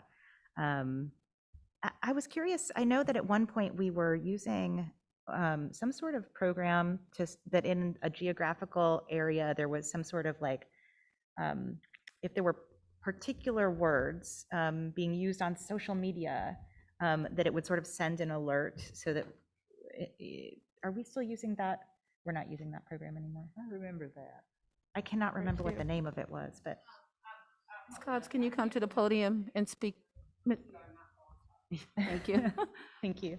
I believe the product was something like Social Sentinel or something. Social, it might be, but Social Sentinel, that might have been it. That's right. Yes. Yeah. Yeah, yeah. Good evening. I apologize. I have my hat on. I'm still cool. Yes, I It was understand. Social Sentinel and we are not using it any longer. We did stop because it only accessed unlocked accounts. So if the account was locked, it was not accessing it. And as Mr. Avale stated, I was receiving those alerts all day and night, and they would be around a basketball game or an activity, or somebody, an adult was talking about politics. And so that was like over the top, and it really was not effective because we weren't getting anything from our students as far as they were concerned. But what we received from the Say Something app is more appropriate and more time. Great. Thank you, Great. Ms. Cobb. Thank you. If I remember correctly, we were cruising along pretty good on that until basketball season rolled around and everyone was talking about shooting drills Yeah. and shooting balls. That was, Right. that was part of the issue with the app. Yeah, Kids went yeah. up Okay. quickly. Ms. Hauser? Yeah, first, thank you for this, and honestly, with everything that's been going on, I can't tell you how much I appreciate the work that your team is doing with the Sheriff's Department and how you're just staying right on top of it. It makes me feel a lot better, so thank you. I have a question, I'm not sure if it's for Ms. Stowe or for you, and it has to do with reach. So when we send these communications out, and I know your group's been working on text messaging to families that might not be getting emails and others. So, are our messages getting out to all our families? And I presume that they go school by school. If there's an event at the school, we just contact the school. But is everybody getting them? I don't know the data side of it, but. Good evening. So yes, I work really closely with Mr. Miller and his department in ensuring that all 7,200 students and then their families, emails, texts, cell phones are accurate. Right now, you may not, I know y'all have done a lot of approval, but the board approved some TTCs for data staff to go through and ensure that we're not getting bounce backs. As far as knowing if a parent opened the email and read it, we don't have that capability. That's not tied into our system. But we feel pretty confident that we have the correct emails and certainly cell phones, because they had to opt into that and enter their cell phone number and then phone numbers. From time to time, we have people say, oh, that's not my number now, and it is important for families. If they do update an email, if they do update their cell phone, they have to tell us so that we can update that immediately. And they would do that by contacting their school or letting their child's teacher know. Great, thank you.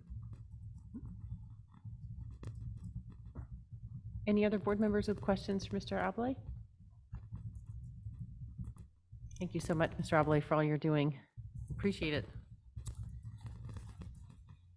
And we just received that update, right, Dr. Felder? There wasn't an action item with the safety part. I'm sorry? I don't think there was an action. No, we with took it. care of that. Great. Okay, so now, Mr. Arbley. now we're moving on to the open, limited, and closed schools. Dr. Felder?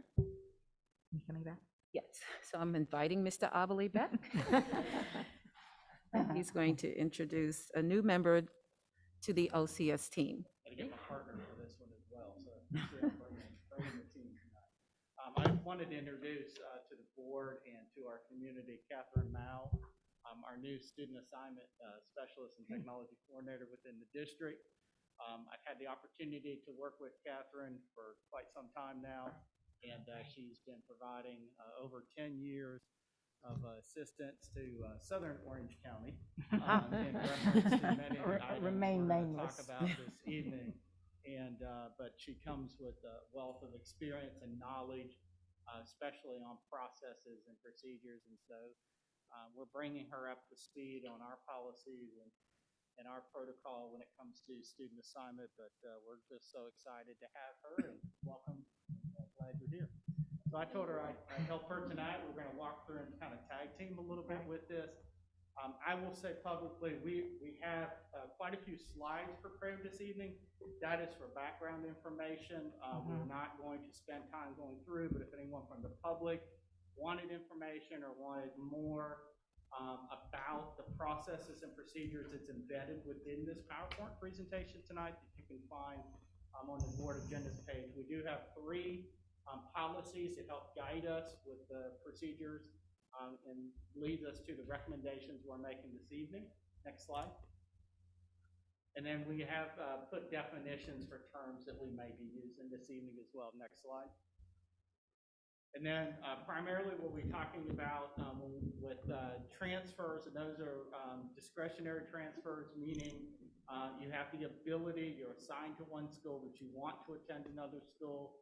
We bring those schools' recommendations to the board under 3 categories: those that are open, those that are limited, have some capacity restrictions, and then those that are closed. So those are our definitions we'll use this evening as well. Next slide.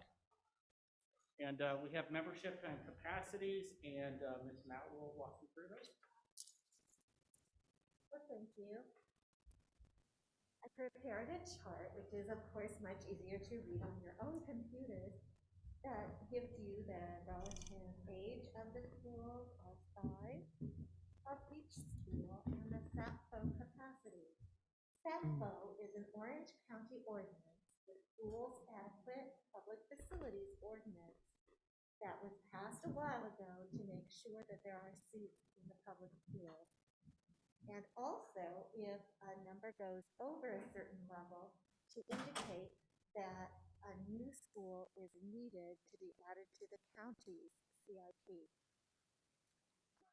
SAPFO also sets the capacity based on the number of classrooms that are in each facility.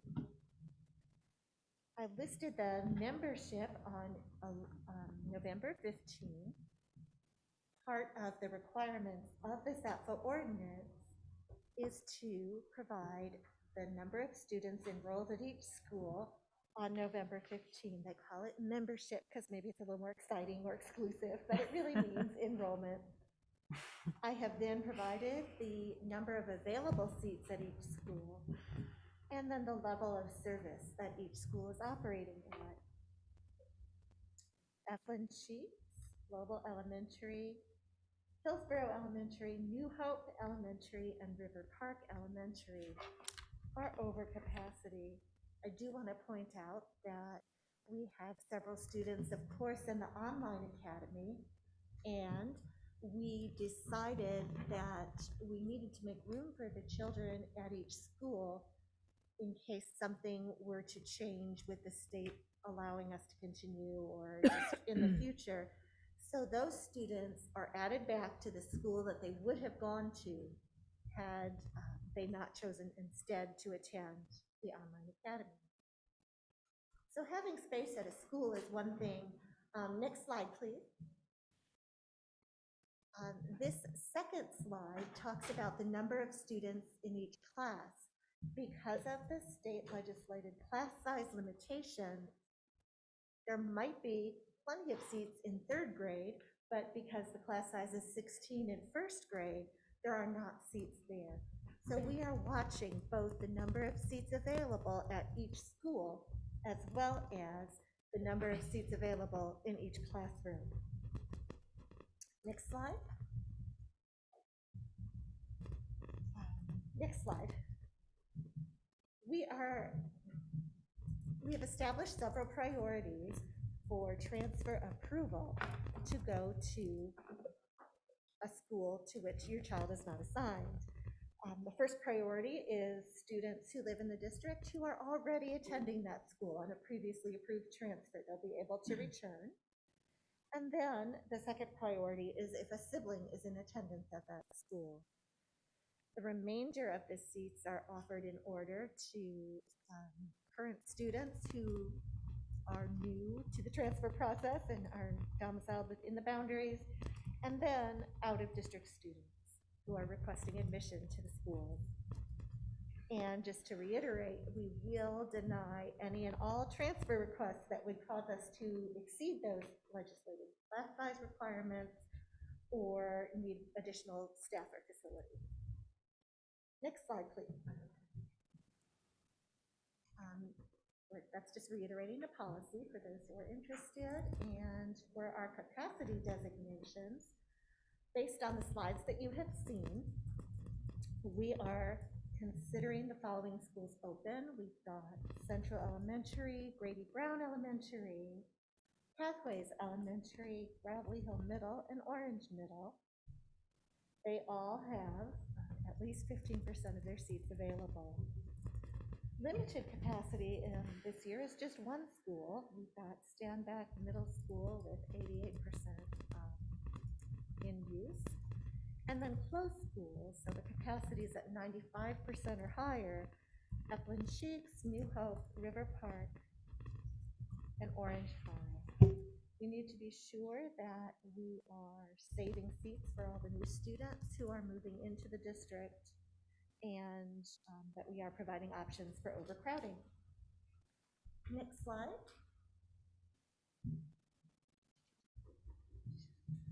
So with that, one of the difficult items that we're presented with when we talk about transfers and projecting transfers for next year with the opportunity to attend another school than one is assigned is with our K-3 class size mandates that have become lower over the last several years, and this year was the full implementation that was based on the legislative requirements, and so our physical class size can only exceed within an individual class size a couple students based on the state allotments, and that allotment formula is 16 for kindergarten, 17 or 16, excuse me, let me try this again. 18 for kindergarten, 16 for first grade, 17 for second grade, 17 for third grade. And so when you can see you have a higher number in kindergarten, and then the students move to first grade, but the allotment size goes down to 16, then it goes back up to 17. It makes it difficult because students are tracking through. But for those students assigned K-3, meeting those class size requirements, we do have to keep an eye on that. And so we couldn't just open up necessarily transfers. We really have to look at by grade level. So when we first started this process back in 2015 or 16 in the district, we just looked at the school. Right. Now we actually have to look at the grade level, because the grade levels, especially K-3, have to meet those LEA class sizes for those individual class sizes, which is much smaller than it used to be 7-8 years ago when we had 22 students in some of these classrooms.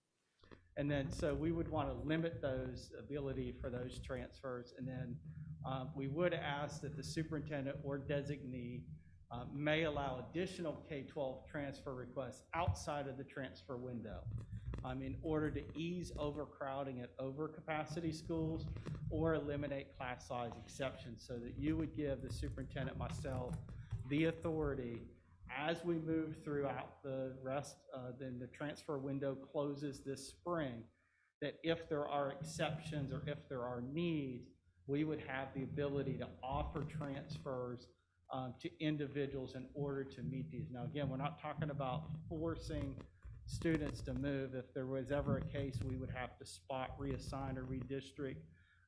In an emergency situation, we certainly would bring those back to the board for approval. What we're talking about is already by policy, if it's a new family that moves in, we're going to give them, once they receive their notice of assignment, they get the 10 days to apply for transfer. But there may be circumstances that change where we have overcrowding, and this would allow us the flexibility to go ahead and correct those or eliminate those.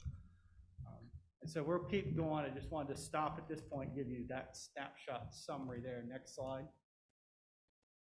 And then we also have choice programs through the lottery process. So there are board-identified choice programs within the district. Central Elementary School Engineering is elementary. That was a board-designated choice program. There are no capacity restrictions to that school. Hillsborough Elementary School is the only year-round program, year-round school within the district. It does not have a student assignment zone. It's open to elementary family to apply. We start with open seats in kindergarten. We have 72 based on, again, those 4 classrooms, 18 students per class. That gives us 72 spaces. for the lottery processes. And then grades 1 through 5, once students are in kindergarten, they can progress. But as seats become open because students either A, decide to go back to their base school, or B, they move out of the district, then additional seats are opened up, and we would offer those through the lottery process as well. Eflin Cheeks Global Elementary School, this is the first time. This is a new change.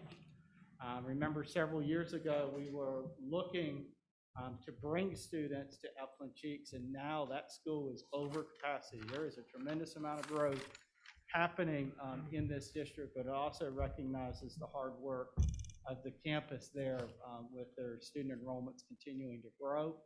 And then Cedar Ridge High School, the IB program, the way that was set was 40 spaces per grade, and we would recommend we continue that at this time. And those are the 4 choice programs that have been operating, and the only change to the list this year would be Eflin Cheeks Elementary School being closed. What's not on the list is New Hope Elementary School dual language.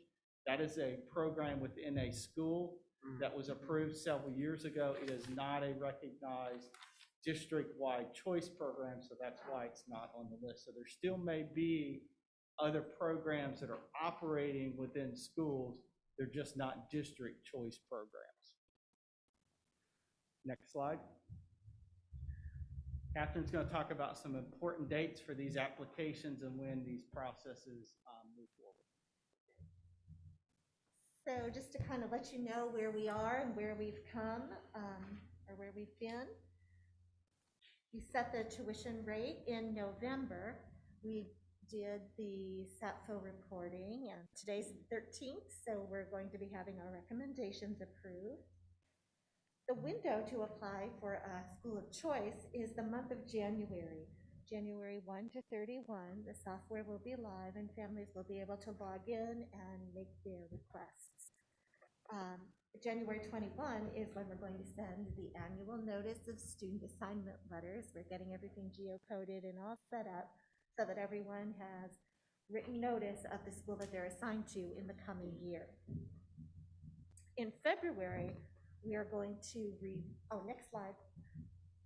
In February, we are going to review the school choice applications and notify families. And also in February, the regular transfer window opens.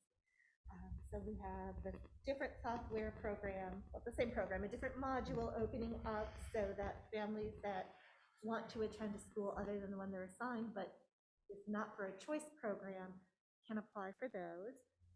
The big day is February 15 with kindergarten and new student registration taking place. In March, we are going to notify or just process all the applications. There's quite a few of them. And then in April, we're going to notify all the families of their approvals and the appeal process. All right, next slide. Oh, we've already moved on. So with that, in summary, we have 4 recommendations for the board this evening. The Central, Grady Brown, Pathways Elementary Schools, and Gravelly Hill and Orange Middle Schools are designated open. A.L. Stanback Middle School is designated limited capacity, and Eflin Cheeks Global, New Hope, and River Park Elementary School in Orange High are designated closed.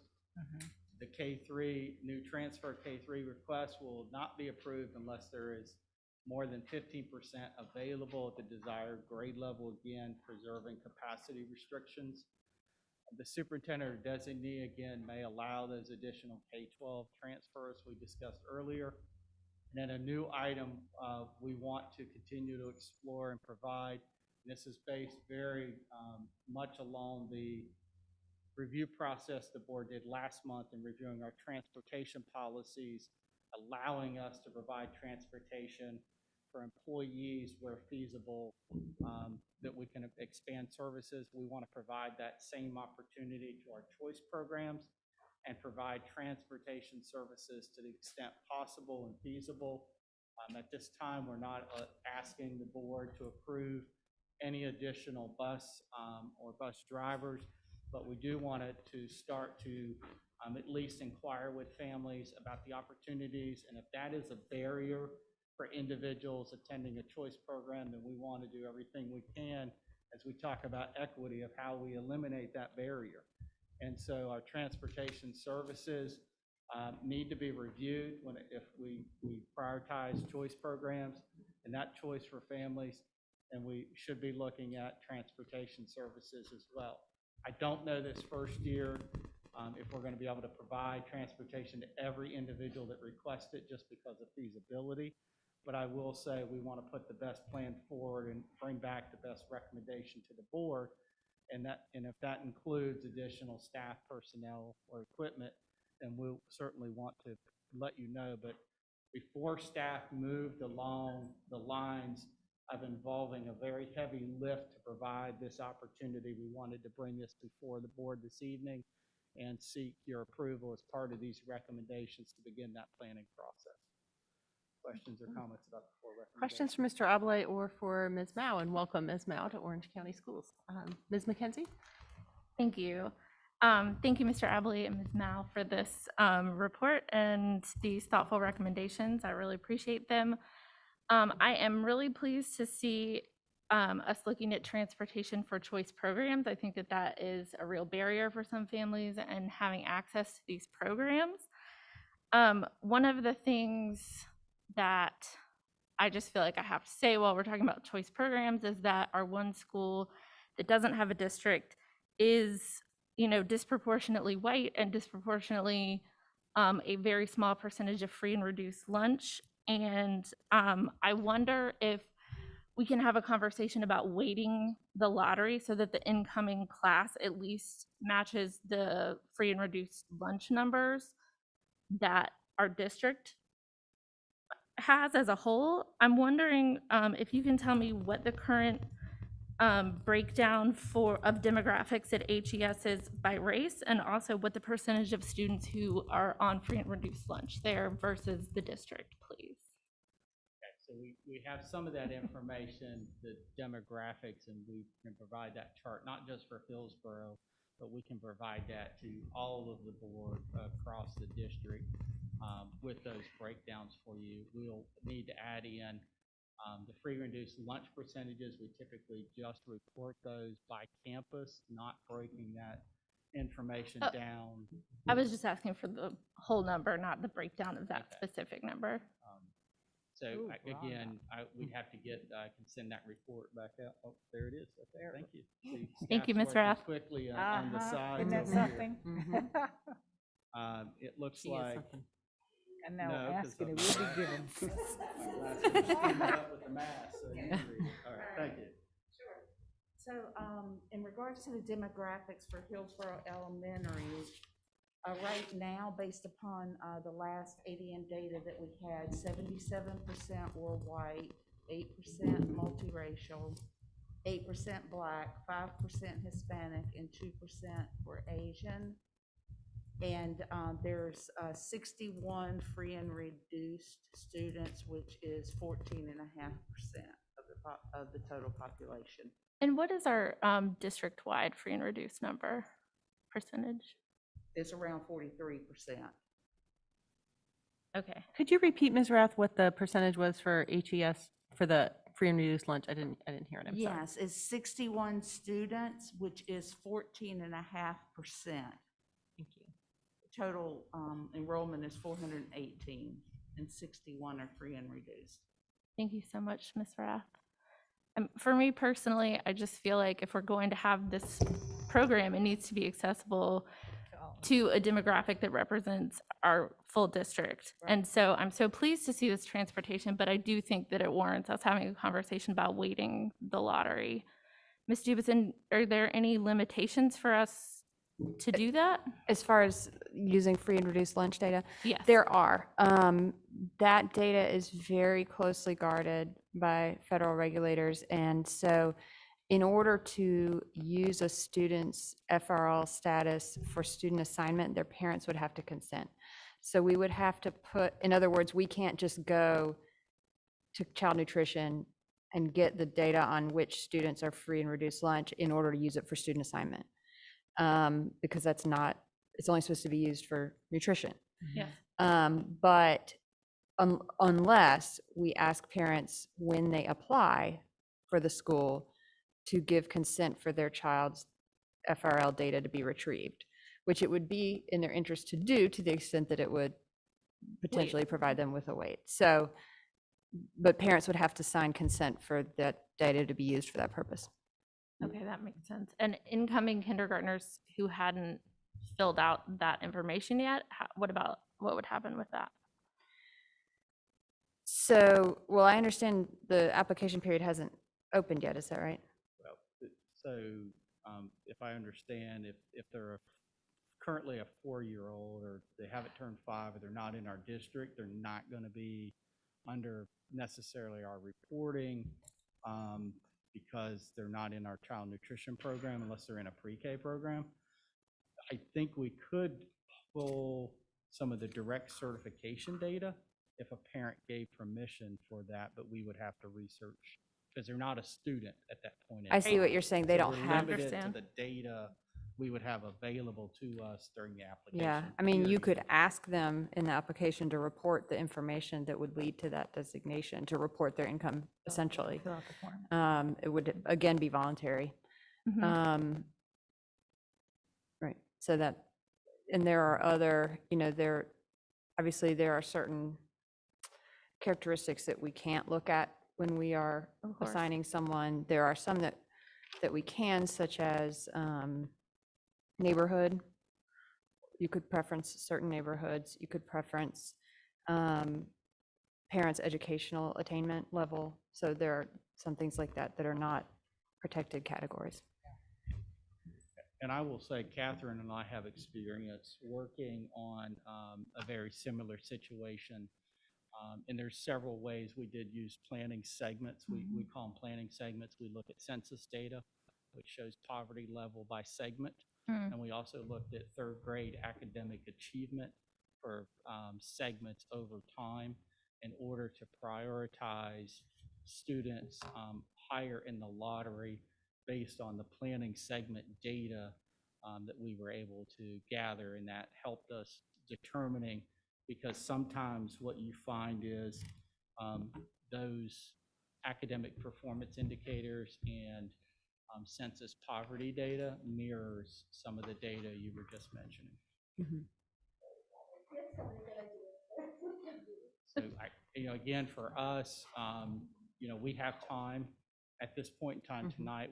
We're recommending the move forward standpoints. We are happy prior to those applications being closed. I think we would want to, I'm saying there's an opportunity to get this before the application period closes. I think that's our key, is if we are changing the priority levels, we would need to have a discussion and a plan of those prior to the closing of the applications, because at that point when we run the lotteries based on those priorities.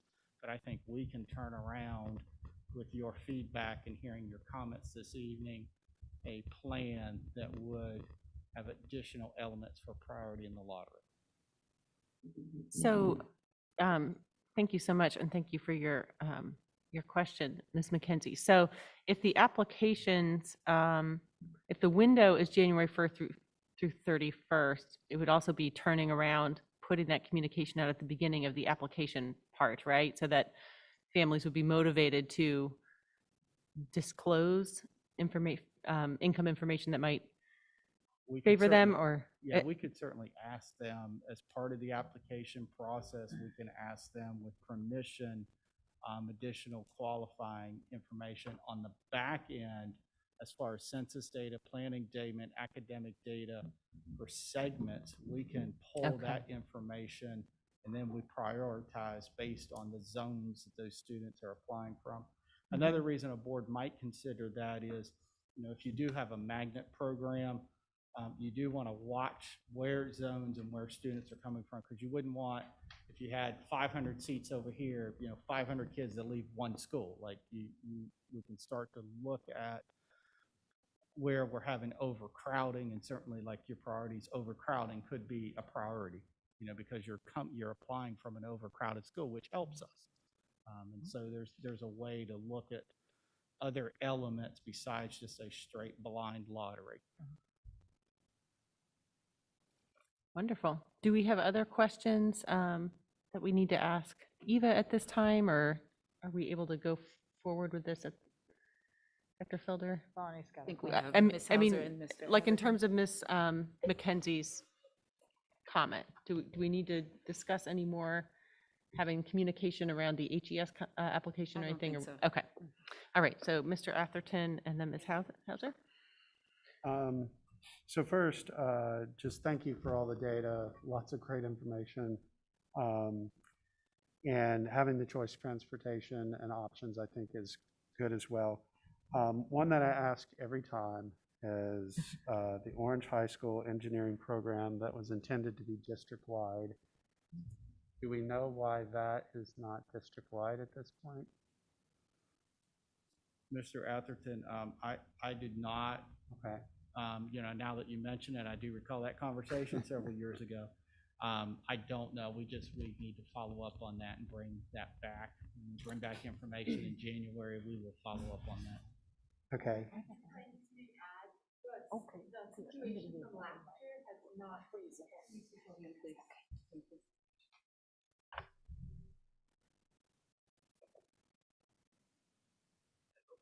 Good evening, Chair Doyle, Vice Chair Stephen Ford. The situation hasn't really improved since the situation last year, where it's been difficult to retain our staff with the Project Lead the Way training.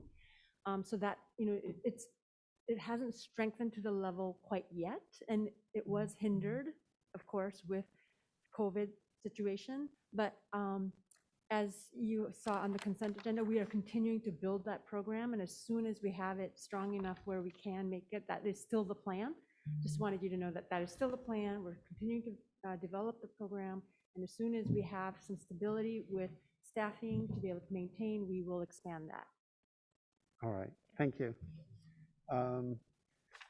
Just a couple more. One, the families that are already approved in discretionary transfers do not need to resubmit. Is that correct? I believe that's correct. The board made a switch and changed the policy, and so to take stress off families and to actually reduce staff time processing applications that were automatically approved by policy because they could return. I believe that is correct, that they are automatically coming back. And I guess the last one I have is more on the conversation of HES. And do we know how many people are typically on the waiting list? And then how many, if we expand the transportation, would be? What that would look like? Yeah, I do not have that information on the previous years. I know last year and some with COVID and folks going with the pandemic and folks going to online academy options as well. I would need to just touch base and provide a report to the board on the historical wait list and how many that is. So we can definitely pull that information. We would know because as soon as the lottery runs, it generates a wait list. So we would be able to generate that report for you fairly quickly, and I should have that by Friday. All right, thank you. Ms. Hauser? Yeah, a few things. This was great. I'm all in on transportation at HES as well as the waiting on the lottery. I thought we actually were already waiting the lottery. I guess we're not. The other thing is, for those of you who aren't at the budget committee, the new after-school program is going to include intercession camps at HES, which also will help to make it more accessible. So that's a really nice feature. There's a couple of things that are bothering me. One is I didn't think the STEM program at Central was active. So to call it a choice program, I didn't think there was a program there to sign up for. So I didn't think we even had it staffed, actually. So it might be worth, I don't know if we need to make it go away or what, but I'd like to,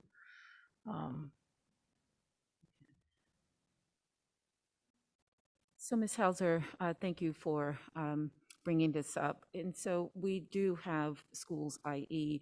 Central Elementary School, Eflin Cheeks Global Elementary School, that are choice schools by way of district definition, but not necessarily in terms of programming, meaning support from the Right, district. Yes. So exactly. I understand that at one time there was greater support, but not as much for those programs. So that is something that we may want to come back to and have a conversation if we're going to have a school and designate that school as a choice school. What does that mean?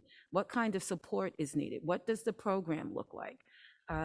We do know that we don't have many, if at all, in terms of families applying to attend for those programs. So, but in name, yes, it is a choice program, but not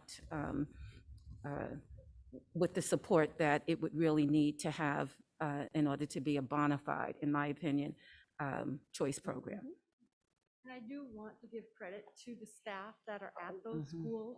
Whenever and wherever possible, they are looking to continue to develop those themes within their classes and their programming.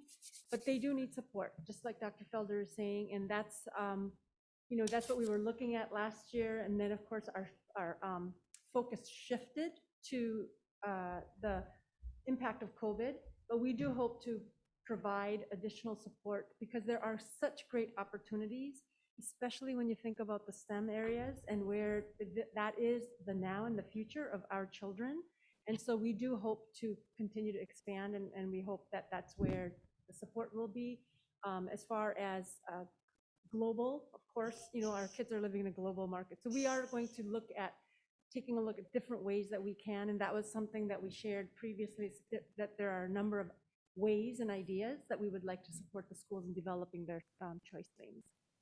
Okay, I was just, so I love the idea of STEM of STEM at Central. I loved it when it was set up, but it just hasn't stayed there. So I just didn't know if we should offer the opportunity to sign up for a program that's still under development. So, and F1, it doesn't matter.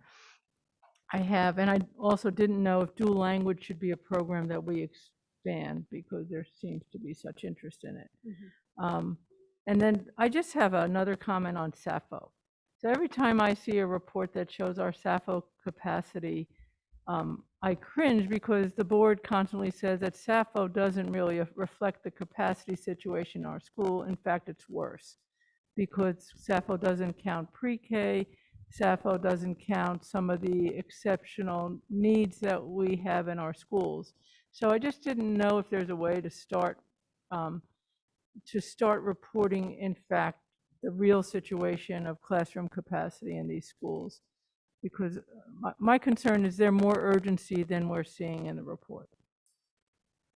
I think we can certainly provide additional details. There was an effort across the schools in Orange County working with the SAPFO TAC committee, and I think we even had board members from both school districts on the SAPFO TAC when the question came up about pre-K and about alignment to the new class size numbers, about reflections of the actual usage within buildings, to your point.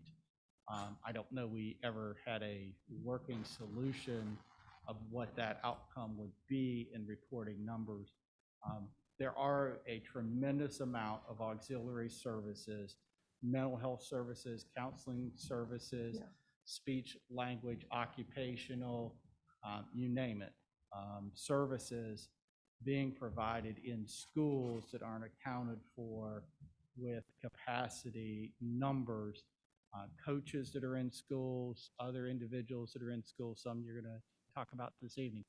Every time we add those positions or individuals in schools to provide the supports that are really needed in this day and age to serve students, they're not counted in SAPFO. I mean, they're not in buildings in general, they're not capturing that, which is why it's important we continue to monitor and report that. We do track conversions of classrooms or conversions of spaces as well within buildings, but we can look at a better way to report that and reflect on that. And I will say with SAPFO, 100% does not meet a threshold. All of us sitting in this room would say, wait a minute, there's 100% of the building being utilized. That would signal a problem in most places. SAPFO utilizes 105% capacity as the trigger point for elementary, 107 for middle school, and 110 for high school, which can be very difficult when you're trying to walk down hallways and you're 10% at a high school over capacity.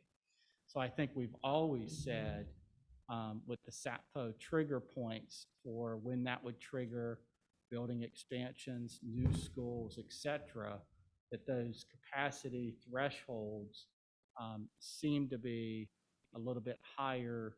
And when you factor in everything I mentioned and you're discussing here, it just doesn't show the true stress in buildings. So my question is, or my point is, when you show us capacity numbers, would you show the real numbers? Not the SAPHO numbers are not our real numbers. In fact, I think the capacity issues in some of our schools are much worse than SAPHO reports, and it would be helpful to see that. Got it. I would recommend sharing both. Yes. Yeah, right.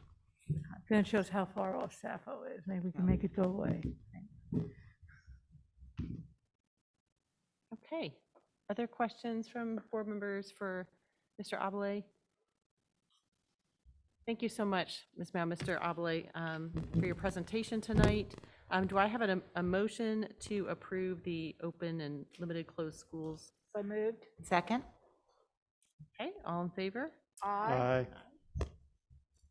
Any opposed? Great. Wonderful. All right, we are moving on to two position requests. The first one is a behavior interventionist specialist at New Hope Elementary. Who is presenting tonight? Thank you, Mrs. Doyle. So presenting tonight will be Ms. Joyce Hatcher, Chief for Human Capital and Organizational Development, and joining her is Dr. Meredith Meyer, who is the principal of New Hope Elementary School. Good evening, Madam Chair. Congratulations, board members, and Dr. Felder. It is my honor tonight to come with Dr. Mayer, and we're going to talk about the request for a new position at New Hope Elementary School. The name of the new position will be a student support coach. This position will be based on the data that is needed to support the needs of the students there while providing student services support. This position will be funded by Title I funds, the school's Title I funds, may I add, and also too, this position will focus on student services support as well as a multi-tiered system, better known as MTSS. I am now going to turn this over to Dr. Mayer, and she can talk to you more about the needs of her school and why she is requesting this position. Thank you, Ms. Hatcher. Good evening, Madam Chair. Congratulations, Vice Chair, members of the board, Superintendent Felder. My name is Dr. Meredith Mayer. I'm the principal at New Hope, as Ms. Hatcher mentioned, and it is a privilege to stand before you this evening to request this position, and it is my honor to be able to present to you the needs of New Hope at this time. As detailed in our job description that is proposed, we have a demonstrated need at New Hope Elementary for a newly created student support coaching position as it aligns with our school improvement plan, specifically key strategy 3 and goal number 1 regarding the importance of student support in increasing academic achievement, as well as key strategy 2 of our goal number 4 to support students' well-being and to ensure that all students have what they need to be successful by empowering school culture through provisions of robust student support services. So as designed, this student support coach position would provide targeted support to teachers and students across our entire school, specifically in K-2 grade spans where we currently have our greatest need.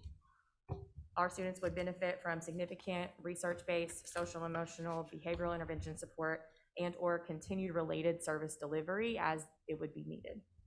And as we know, the pandemic has indeed shaped the social and emotional needs and well-being of all of our students across the district, specifically in our New Hope student body, But at New Hope, it has really just exacerbated a need that has been consistent and persistent throughout the last few years.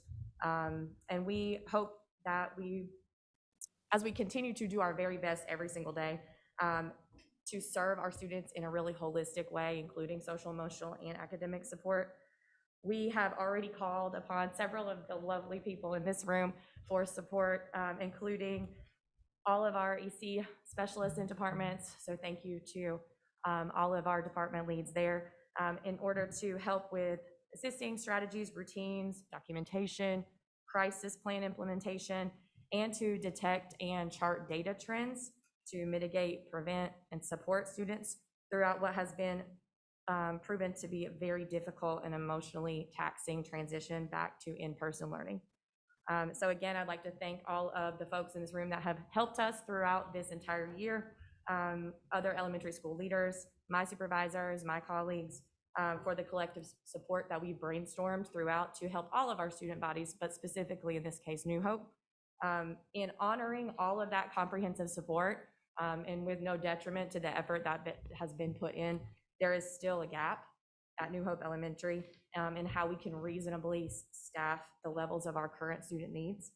And in this regard, we want to make sure that we are able to continue to put a priority on student well-being and instructional efficacy at the same time. We don't want to leave either out.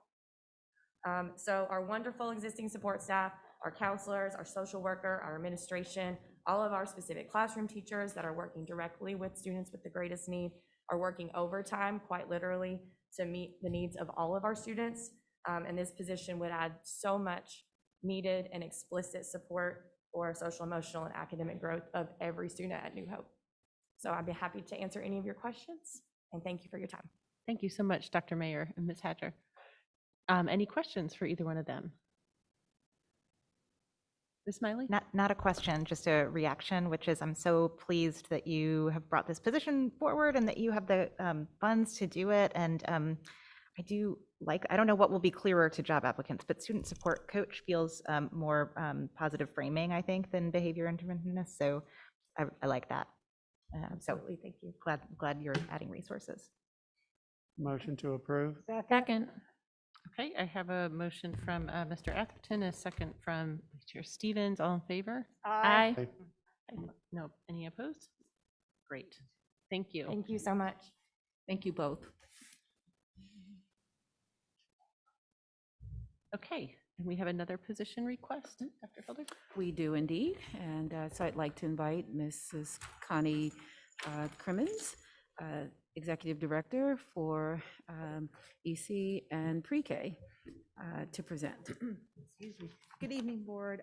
Congratulations, Ms. Doyle, on your appointment or your election this evening. And thank you, Ms. McKenzie, for your support throughout the years. It has meant a lot.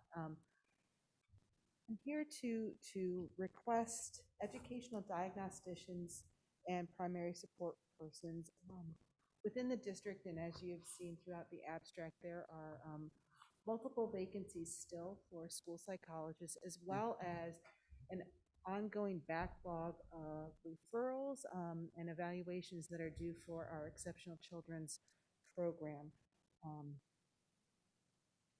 Our school psychologists to try to rearrange their schedules, to try to cover as many of these evaluations as we can, but they just cannot catch up.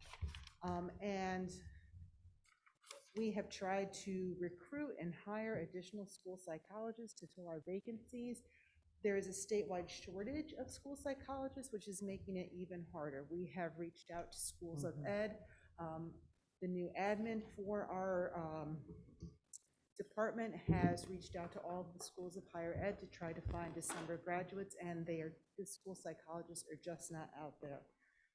In order to alleviate some of the evaluation components on the school psychologists, we can use educational diagnosticians, which are certified teachers, and they can perform the educational assessments. They can also work with parents to get the any behavior rating scales, adaptive behavior scales, and then they can work to pull that process together so that our school psychologists aren't having to go and chase down this piece of data and go to this person and get this piece of data. So really, it would be someone who can complete assessments and then pull that process together. Additionally, we are using virtual psychologists, and that poses, it's a good thing, it does help to complete those assessments, but it poses an issue with who is going to monitor that student during the assessments. So the second position that I'm requesting are primary support persons, and they are a TA position that will go ahead and monitor the student. Then this position will upload any of the documents that the school or that the virtual psychologist needs, as well as then pulling that report from the site and uploading that into our online assessment. At this point, I don't have any more information. I've given you the information in the abstract, and I have any questions that you have, I'd be happy to answer. Thank you, Ms. Crimmins. Questions? Ms. Smiley and then Mr. Atherton. Thank you. I'm glad we're looking for creative solutions to get through this backlog because it's really, really crucial. How many of those school psych positions are still vacant? 3. Wow. I mean, if there's just generally a shortage, I just don't even know, even if this is sort of a short-term solution for us, what the longer-term solution is if there just aren't enough school psychologists. Do you have any thoughts about that? Yes, we've been looking at the possibility of bringing in school psychology interns. The interns can function as a building school psychologist with the oversight of one of our current school psychologists. So we've had two people who are interested, and we are actively pursuing them to see if they would be willing to come and join Orange County Schools. In talking with other districts who have used the interns as a temporary solution, what has happened is then they've grown their own, so to say, and those interns tend to stay. That's great. Wonderful. The question I had is, I'm glad we're looking at solutions like this as well. What happens, or what's the duration that they'll be hired for? Because we'll all of a sudden, at some point, have psychologists coming in, and then these positions would no longer be, or what's the thought on it long term? So we have been thinking about what to do, and we don't see that the primary support person, that virtual psychologist, seems to be a very popular option, and so we do anticipate the primary support persons will be needed. As for the educational diagnosticians, we believe that that would be something to evaluate at the end of the school year. Looking at the funding, looking at how they have helped. If we are still in that deficit of vacancies, they would be able to continue to help support the school psychologists as we want to move the school psychologists more to the ability to interact with students. So even if we have continued FTEs filled, these educational diagnosticians can take the educational piece, that tracking of documents and data down, and we may be able to use them in that capacity and then free up the school psychologists to do additional or different work. All right, thank you. I have a follow-up question to that.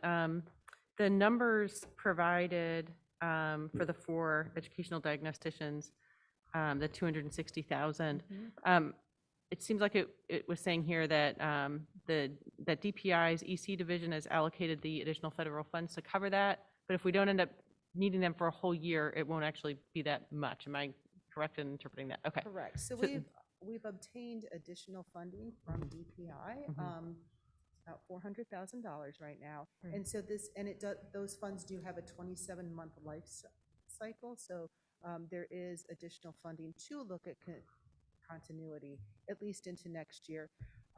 Again, to make sure that our school psychologists have the support that they need to be able to do their job, and quite frankly, to be able to breathe a little bit. Wonderful. Yes, Dr. Moore and then Ms. Hauser. Ms. Kramer, so I just wanted to let you know that I am in full support of this position. If the remaining cases are not closed, the district, we're going to have major issues with compliance guidelines. You know, that can lead to funding issues, missed opportunities for early intervention for younger students, maybe trying to enter pre-K. So overall, we're going to have a impact that's going to affect our students and staff. So I would like to make a motion to approve the position. Oh, I'm Before sorry. you do, I just wanted to, I have a couple questions on it, and I agree about the urgency. Couple of things. First of all, just to understand, so would the diagnosticians would be leveraging the psychologists, so we'd get more out of the psychologists? Could they be taking some of the work away? Yes, they would be taking a portion of the assessment away so that the psychologists could get to the portions that they need to perform, as an educational diagnostician cannot perform the IP test. Okay, now, we're having trouble hiring a lot of people. Are we going to be able to hire these folks? So these are teacher positions. I anticipate that this would be a position that teachers from other districts would apply for. And then just to be proactive, if there are teachers in our own districts who want to apply, we would have to look at being able then to backfill their position or work with the school principal in order to figure out a means to allow them to do a portion of that, but still make sure that our students with the special needs and receiving special education are fully covered and that their services are not. Okay, and then let's say you're able to fill these positions in a month or two. I'm concerned about what it's going to really take to whittle through this backlog, because my concern is, do we need to do more? And I'm interested, and Dr. Felder and I've talked about this, I'm interested in seeing if we can contract with school psychologists through private practices and other places, just because the backlog is substantial. So it's I'm just not sure this will be enough, but I'll second, if there's no other questions, I'll second Dr. Moore's motion. Okay, are there any other questions for Ms. Crimmins? Okay, great. So we have a motion from Dr. Moore, and we have a second from Ms. Hauser. All in favor? Aye. Aye. Okay, no opposed? Great, thank you so much, Ms. Crimmins. Thank you very much. Okay, and before we move on to our work session, we had 2 items pulled from consent. So the first one was item G about the easement at River Park Elementary School, and then the second one is about extended contract with Forthright Consulting. So, Dr. Felder, Yeah, so let's begin with the easement consent item, and then would like to invite, well, he's already here. And board members, I will note, as with regard to the easement, and Mr. Eberly and I have talked about this, that were it to go through the final documents, like the deed, will still come back for your approval. Or in this case, easement / there will be next steps for you to do. So I think what they're looking for tonight is essentially permission to move forward with exploring this, but I'll let Mr. Eberly speak. Thank you. So in your packet, I won't be able to pull it up. You do have access to this information. There was a request from the town of Hillsborough. There's currently a pump station located just south of the Eno River.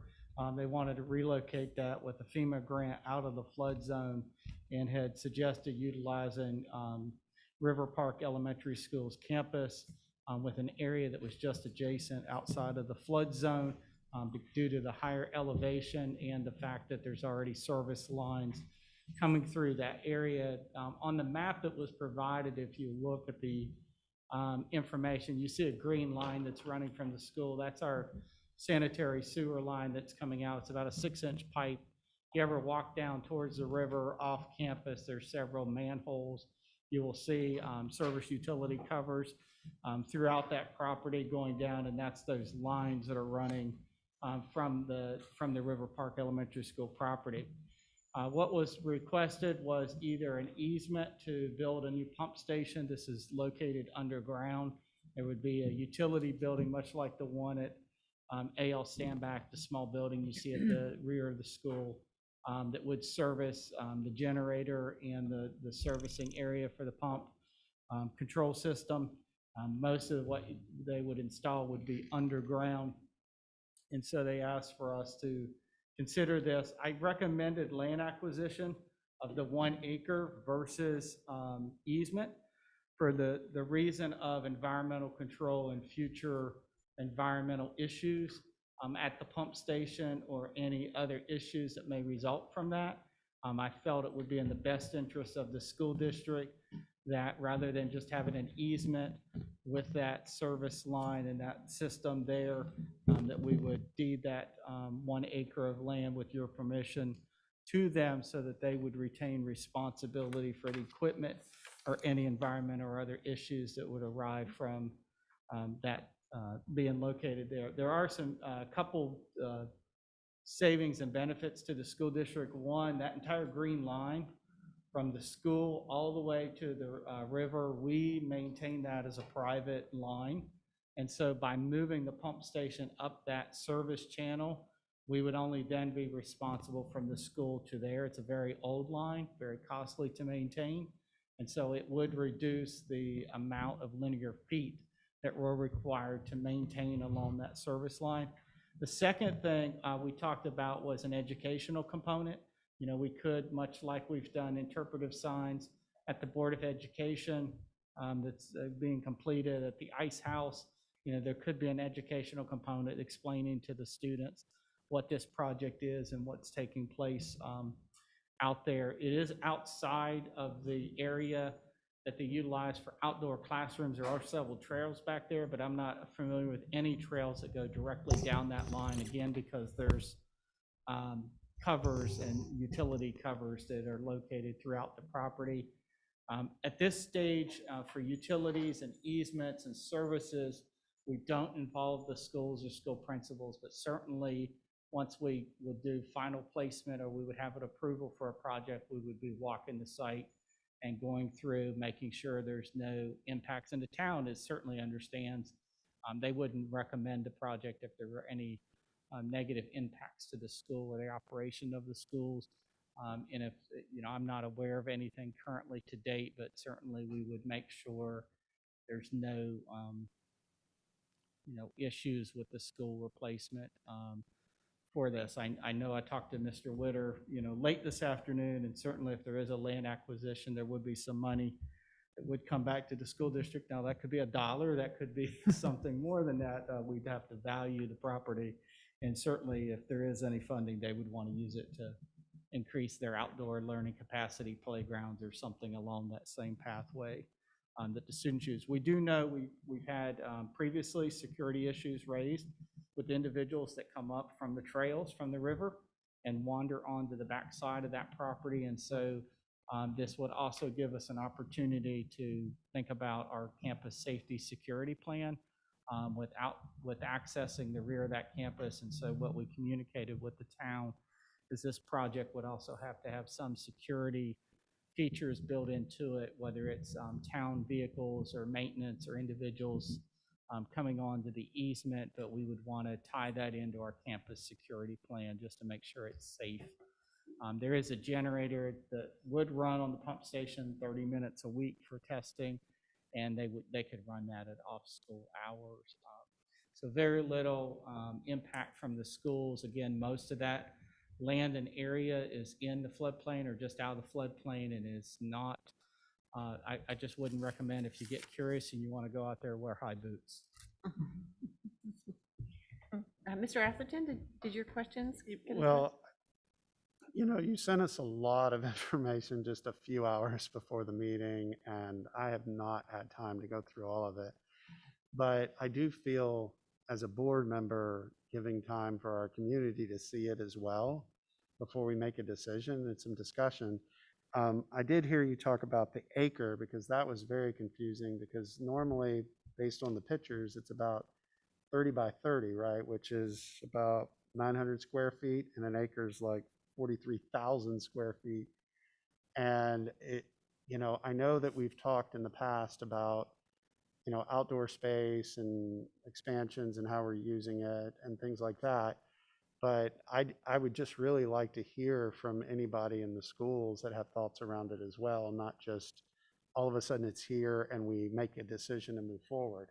Yeah. So I'd just like to ask to have some time to think about this.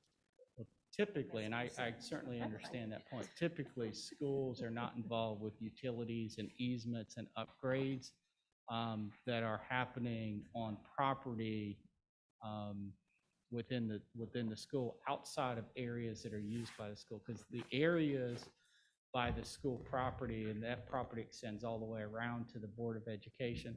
There's the ice house that's there. I mean, there's other designated areas there that are within the town permits or permission areas anyway. I mean, like I said, we already have different utility access and covers on there, but certainly we'll proceed in the manner that you feel is best. But it's not like we're getting ready to do a service upgrade to electricity at Orange High School that we didn't communicate or ask the principal or people to weigh in on the utility upgrades. Now, we communicated the days the buildings, the service lines are going to be down, et cetera. And so, but we're happy to proceed in a different manner. But if I could also just chime in on this, Mr. Atherton, and thank you for raising this. So both Mr. Aberley and I had an opportunity to touch base with the school's principal today. And he acknowledged that it's not an area that, that is an area that students even use. And so he did not express any concern to us. We can certainly have further conversation with him. But we did have a conversation with the school's principal today. Mr. Aberley, I don't know if you want to add anything else from that conversation. No, I think that was. Yeah, I just want to add that this is not, we're upgrading power. We're getting rid of an acre of land at our school. And that's very different than we're just upgrading or we're fixing a sewer line or, and I get it. But when we're removing land, I think it is a bigger conversation. And, is there possibility of, during this discussion that the town takes ownership of the maintenance of the sewer from the school to there as part of this agreement versus we just sell them the land for the dollar and we don't. So I would just like more time to, anyway, that's right. Yeah, Okay, Ms. Hauser? Yeah, I agree completely. We're talking about putting a pumping station on a school property. It's not our utility, it's the town's utility, and it's really different. And to me, in the spirit of a board and a district that talks about building trust often, this is how you build trust, by not making a decision without getting their involvement. I believe once people hear about it, they're going to go, yeah, that sounds fine to us. But I think if we don't go to them, and I've been on the receiving end of this many times in other settings, when you're on the receiving end of this and it's done to you, the reaction is really different. So I'd say we owe our school the courtesy of understanding this so that they can say, sure, that looks fine. Other board members? Well, it's not a fully formed thought, but, I hear that point, and I could imagine us doing a little bit of a sort of communicating in case folks want to, proactively in case folks want to share public comment before our next meeting or something like that. I think a lot of the information you sent us by email today was very reassuring to me in terms of like it's far off in the back and the whole thing's going to be underground except for this one little building, and it's not going to overlap with the trails and all of those things. The access won't be through the school property.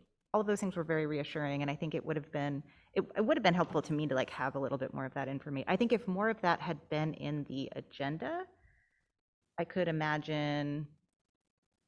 I think that would have been helpful in terms of reaction. Yeah. So I mean, I guess that's my thought is I don't feel strongly about needing the public the additional time for community input, but I'm also fine with it. So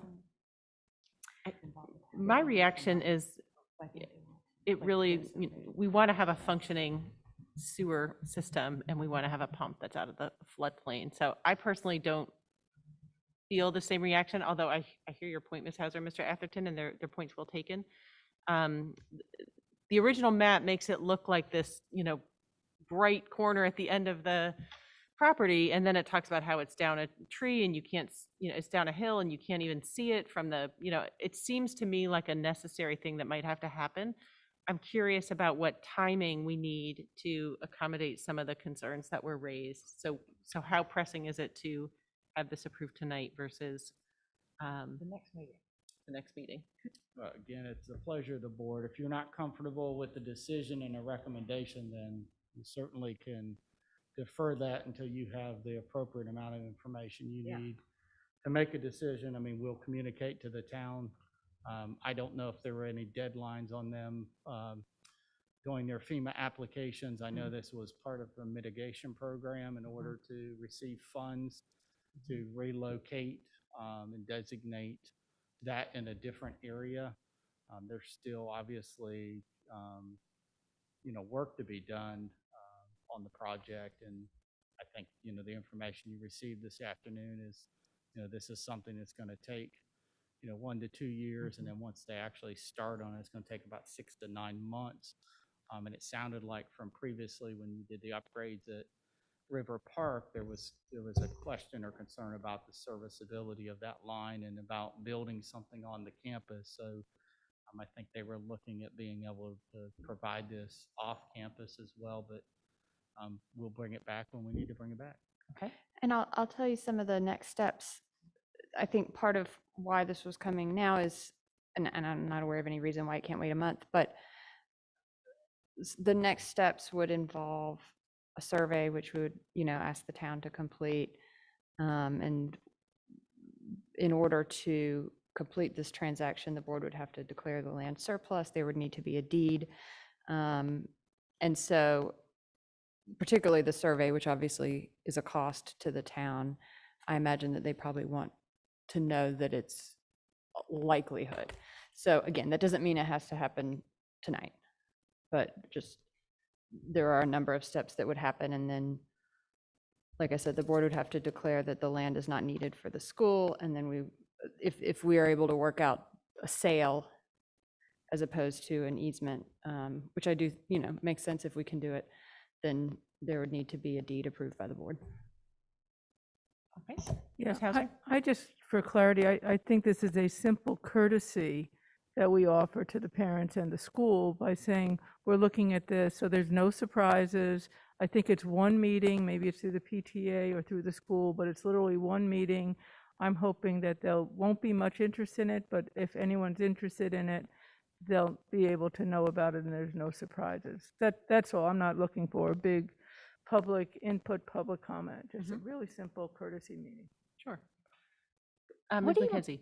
What do you mean by courtesy meeting? Like, are you hoping that there's an event at the school that, like, I'm just trying to understand what's going to change between now and January. I have no, I mean, I don't have any skin in this game. I don't care if we wait a month or approve it tonight. I have no problem with it, but I just don't understand what it is that's going to shift between now and then. They would know.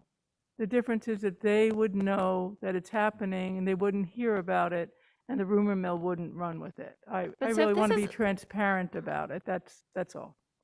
If this is an exploratory step to survey, and I mean, I assume with a survey it would be flagged. People are going to have no idea where it is or what it is in the woods of River Park. Again, I'm not necessarily pushing for it to happen tonight, but if we still have to have an action on the back end and they're going to go flag it so people can actually see where it is, it makes more sense to me to do that so that people actually understand where it would be and how it would impact the way they use the land, than to have a meeting and say this about some random space in the woods. But that's just my 2 cents. I don't know that it has to be sequential steps. I think you survey, people can go out on the land and look at it, but It won't be flagged. It's not marked. It's our land, right? We could take.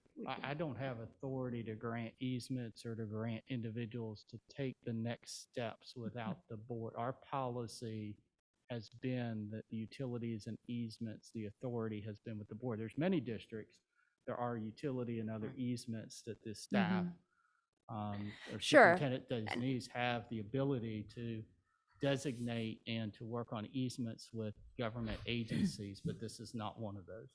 And I will say that part of the difference here is that we're talking about a sale. Yes, Correct. absolutely. Which I recommended based on any future concerns to avoid any issues with us taking on responsibility of the pump station. And given we got most of this data, 3 hours before the meeting? I mean, I haven't even had a chance to go through all the data that was given to us.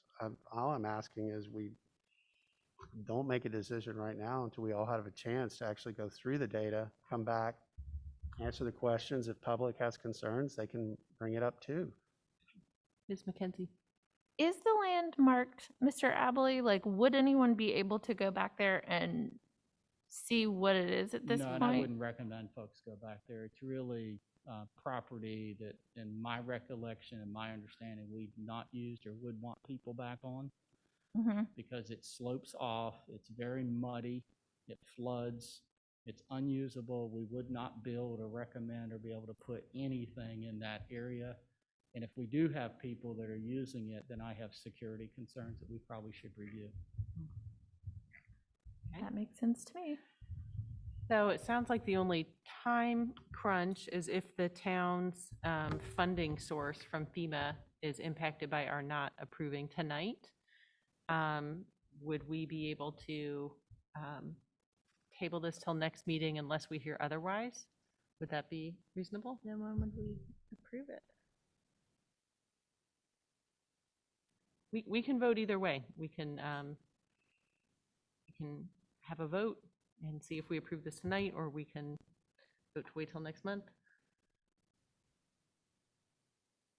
I would prefer to wait. And just, again, it's a courtesy, you know, only land use things, whether they're egregious or not, land use things make people upset. And so I just don't, and if this is as Patrick says, there should be no reason for people to be upset. So I just want to be transparent, just let people know it's coming. And, you know, I didn't hear there's an urgency that it has to happen now, but that's where I am. Okay. You as well. I mean, I haven't been able to review all the data we're given, so I would like to wait as well. Okay. Other board members?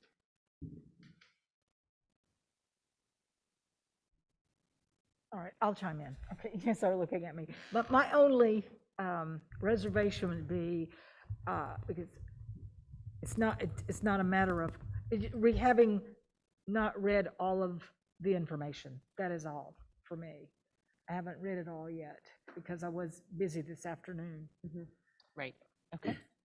And we do have 2 meetings in January, I believe. And so I think the first one is the 10th, I believe. So we could put it on there. You're the chair, so just say. Okay, so let's move this to the January 10th meeting. All right. Is that okay? Done. Sounds great. Thank you. Thank you. Thanks.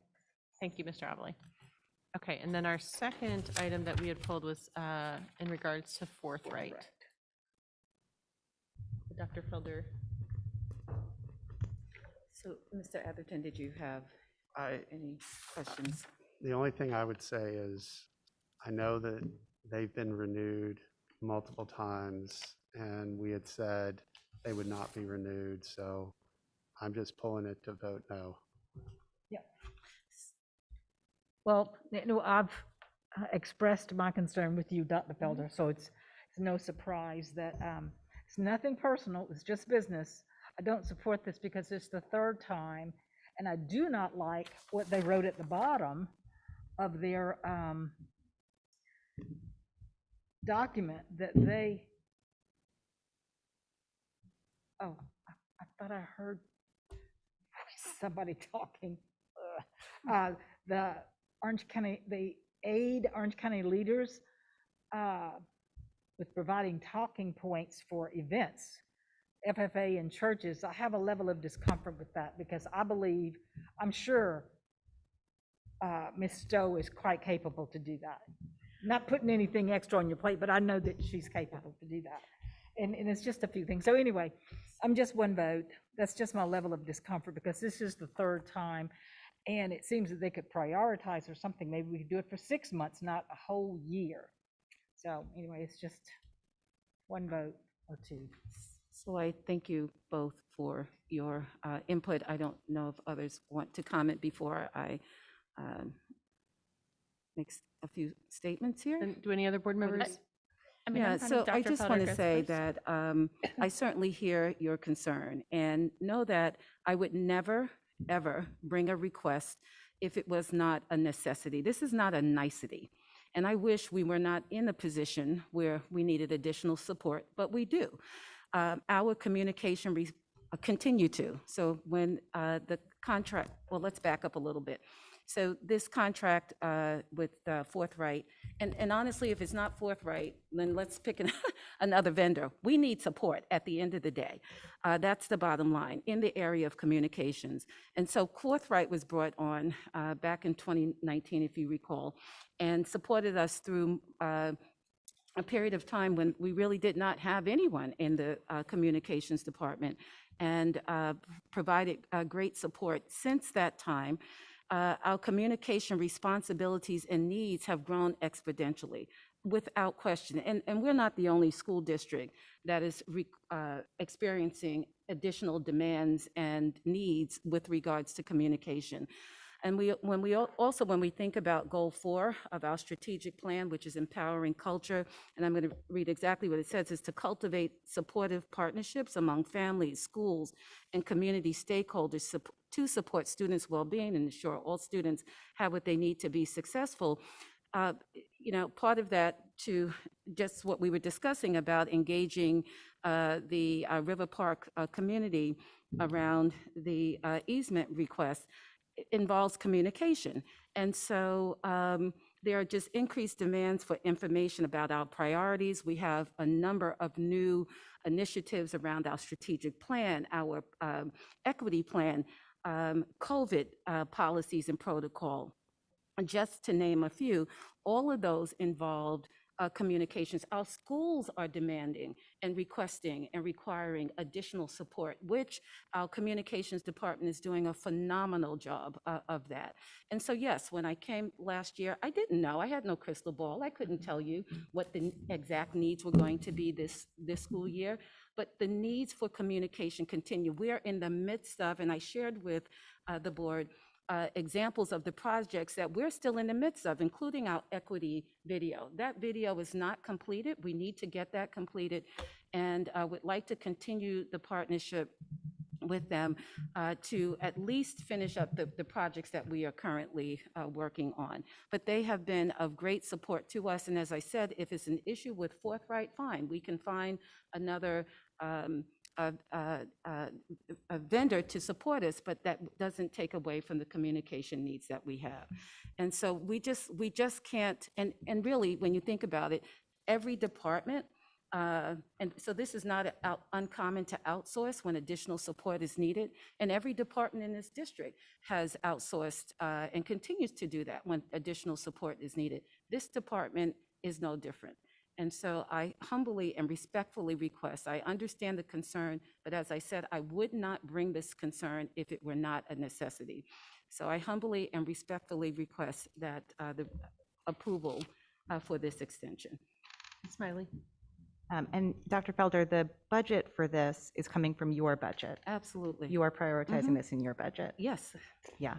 I initially had some concerns about this for the same reasons, we don't want to keep extending and extending.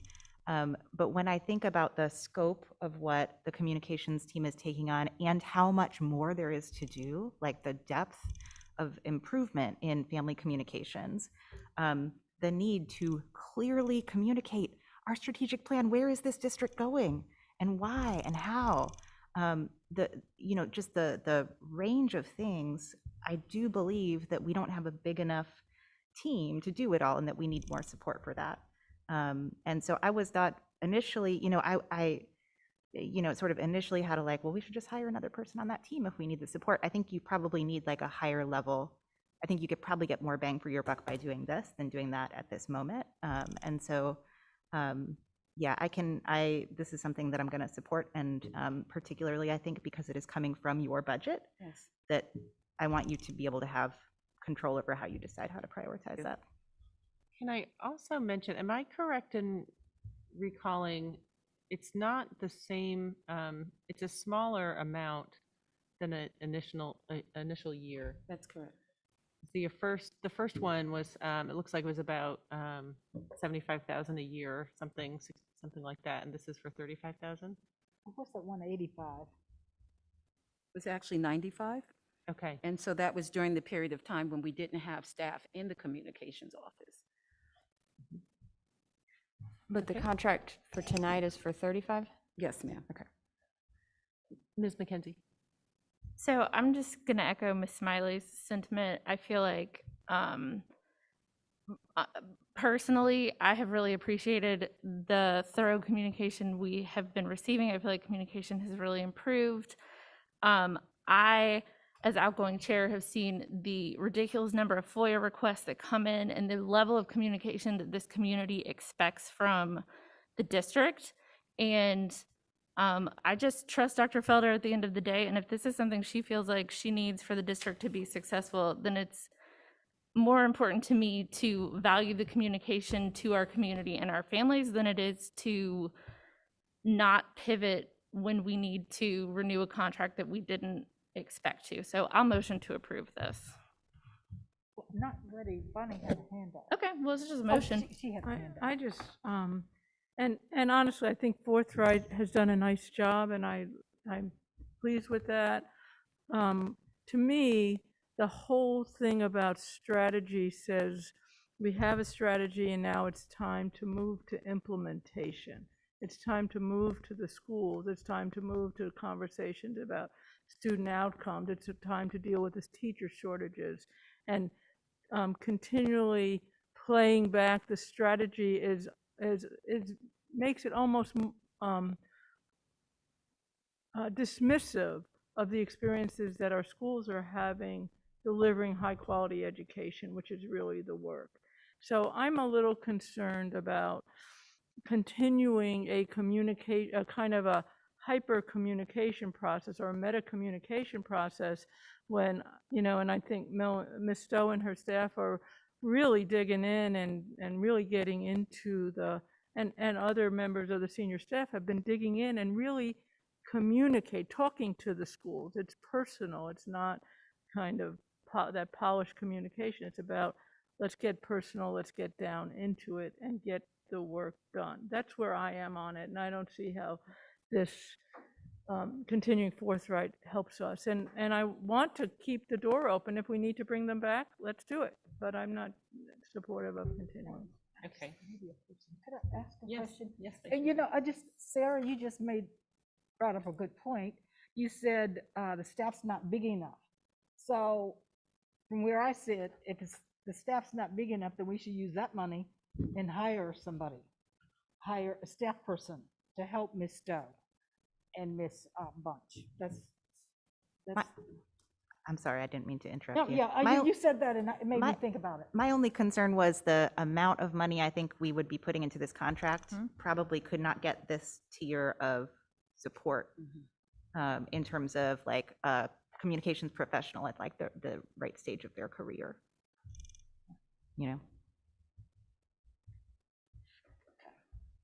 Well, there's also the fact that we haven't known how much the COVID-generated levels of communication are going to continue. Right. And so, this is a little bit of a stopgap measure, which is appropriate when we're responding to something that we don't know how long it will continue. Because Ms. Stowe's department does a lot with our COVID communications. So we have a motion from Ms. McKenzie. Do we have a second? I'll second it. Okay. All in favor? Aye. Aye. All opposed? Nay. Okay. 4 opposed. Okay. That motion passes. No, it did not. It did not. That was. It Oh, did there were not. 4? Oh, I'm sorry, there were 4 opposed? Yes. There were 4. Oh, who did I miss? I'm sorry. Ms. Number Moore. 4. Oh, okay. Okay, so that, sorry about that. All right.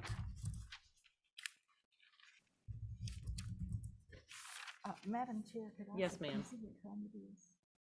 We're going to have to go into closed session, and the next 2 items, say it's 45 minutes. We can't do it in 45 minutes.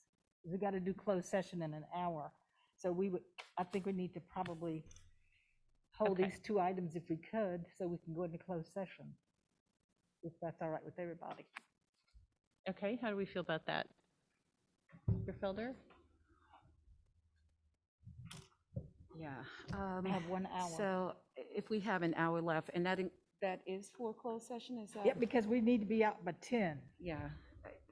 Then there's no way to do these last two Because you put 45 items, minutes for them. discussion items, Right. and do them well. Right, right. Yeah.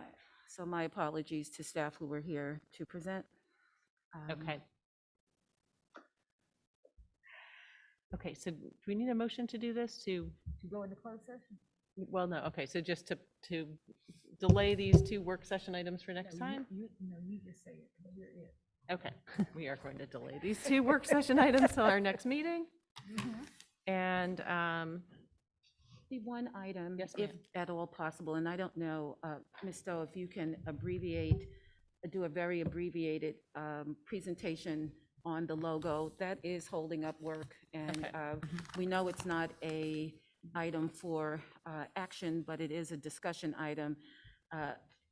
Unless you all are okay with us moving forward with it, but we've not been able to update the website, PowerPoint decks, letterhead, without this opportunity. So I don't know if there are any questions about it. Maybe we can do that. You do have access to the slide deck. You have had information provided to you Right. previously. I think it was also in a weekly update recently. Does anyone have questions for Ms. Stowe?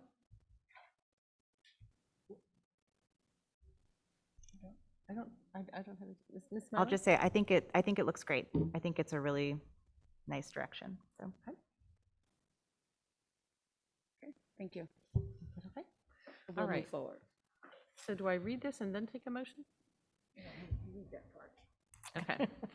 All right, so pursuant to North Carolina General Statute 143-318, .11A, 1A3, and A6, to consult with the attorney as needed to preserve the attorney-client privilege, to consider confidential personnel matters, and to prevent the disclosure of personnel information that is privileged or confidential under NC General Statute 115C-319, and student information that is confidential under the Family Educational Rights and Privacy Act 20 U.S.C. 1232G.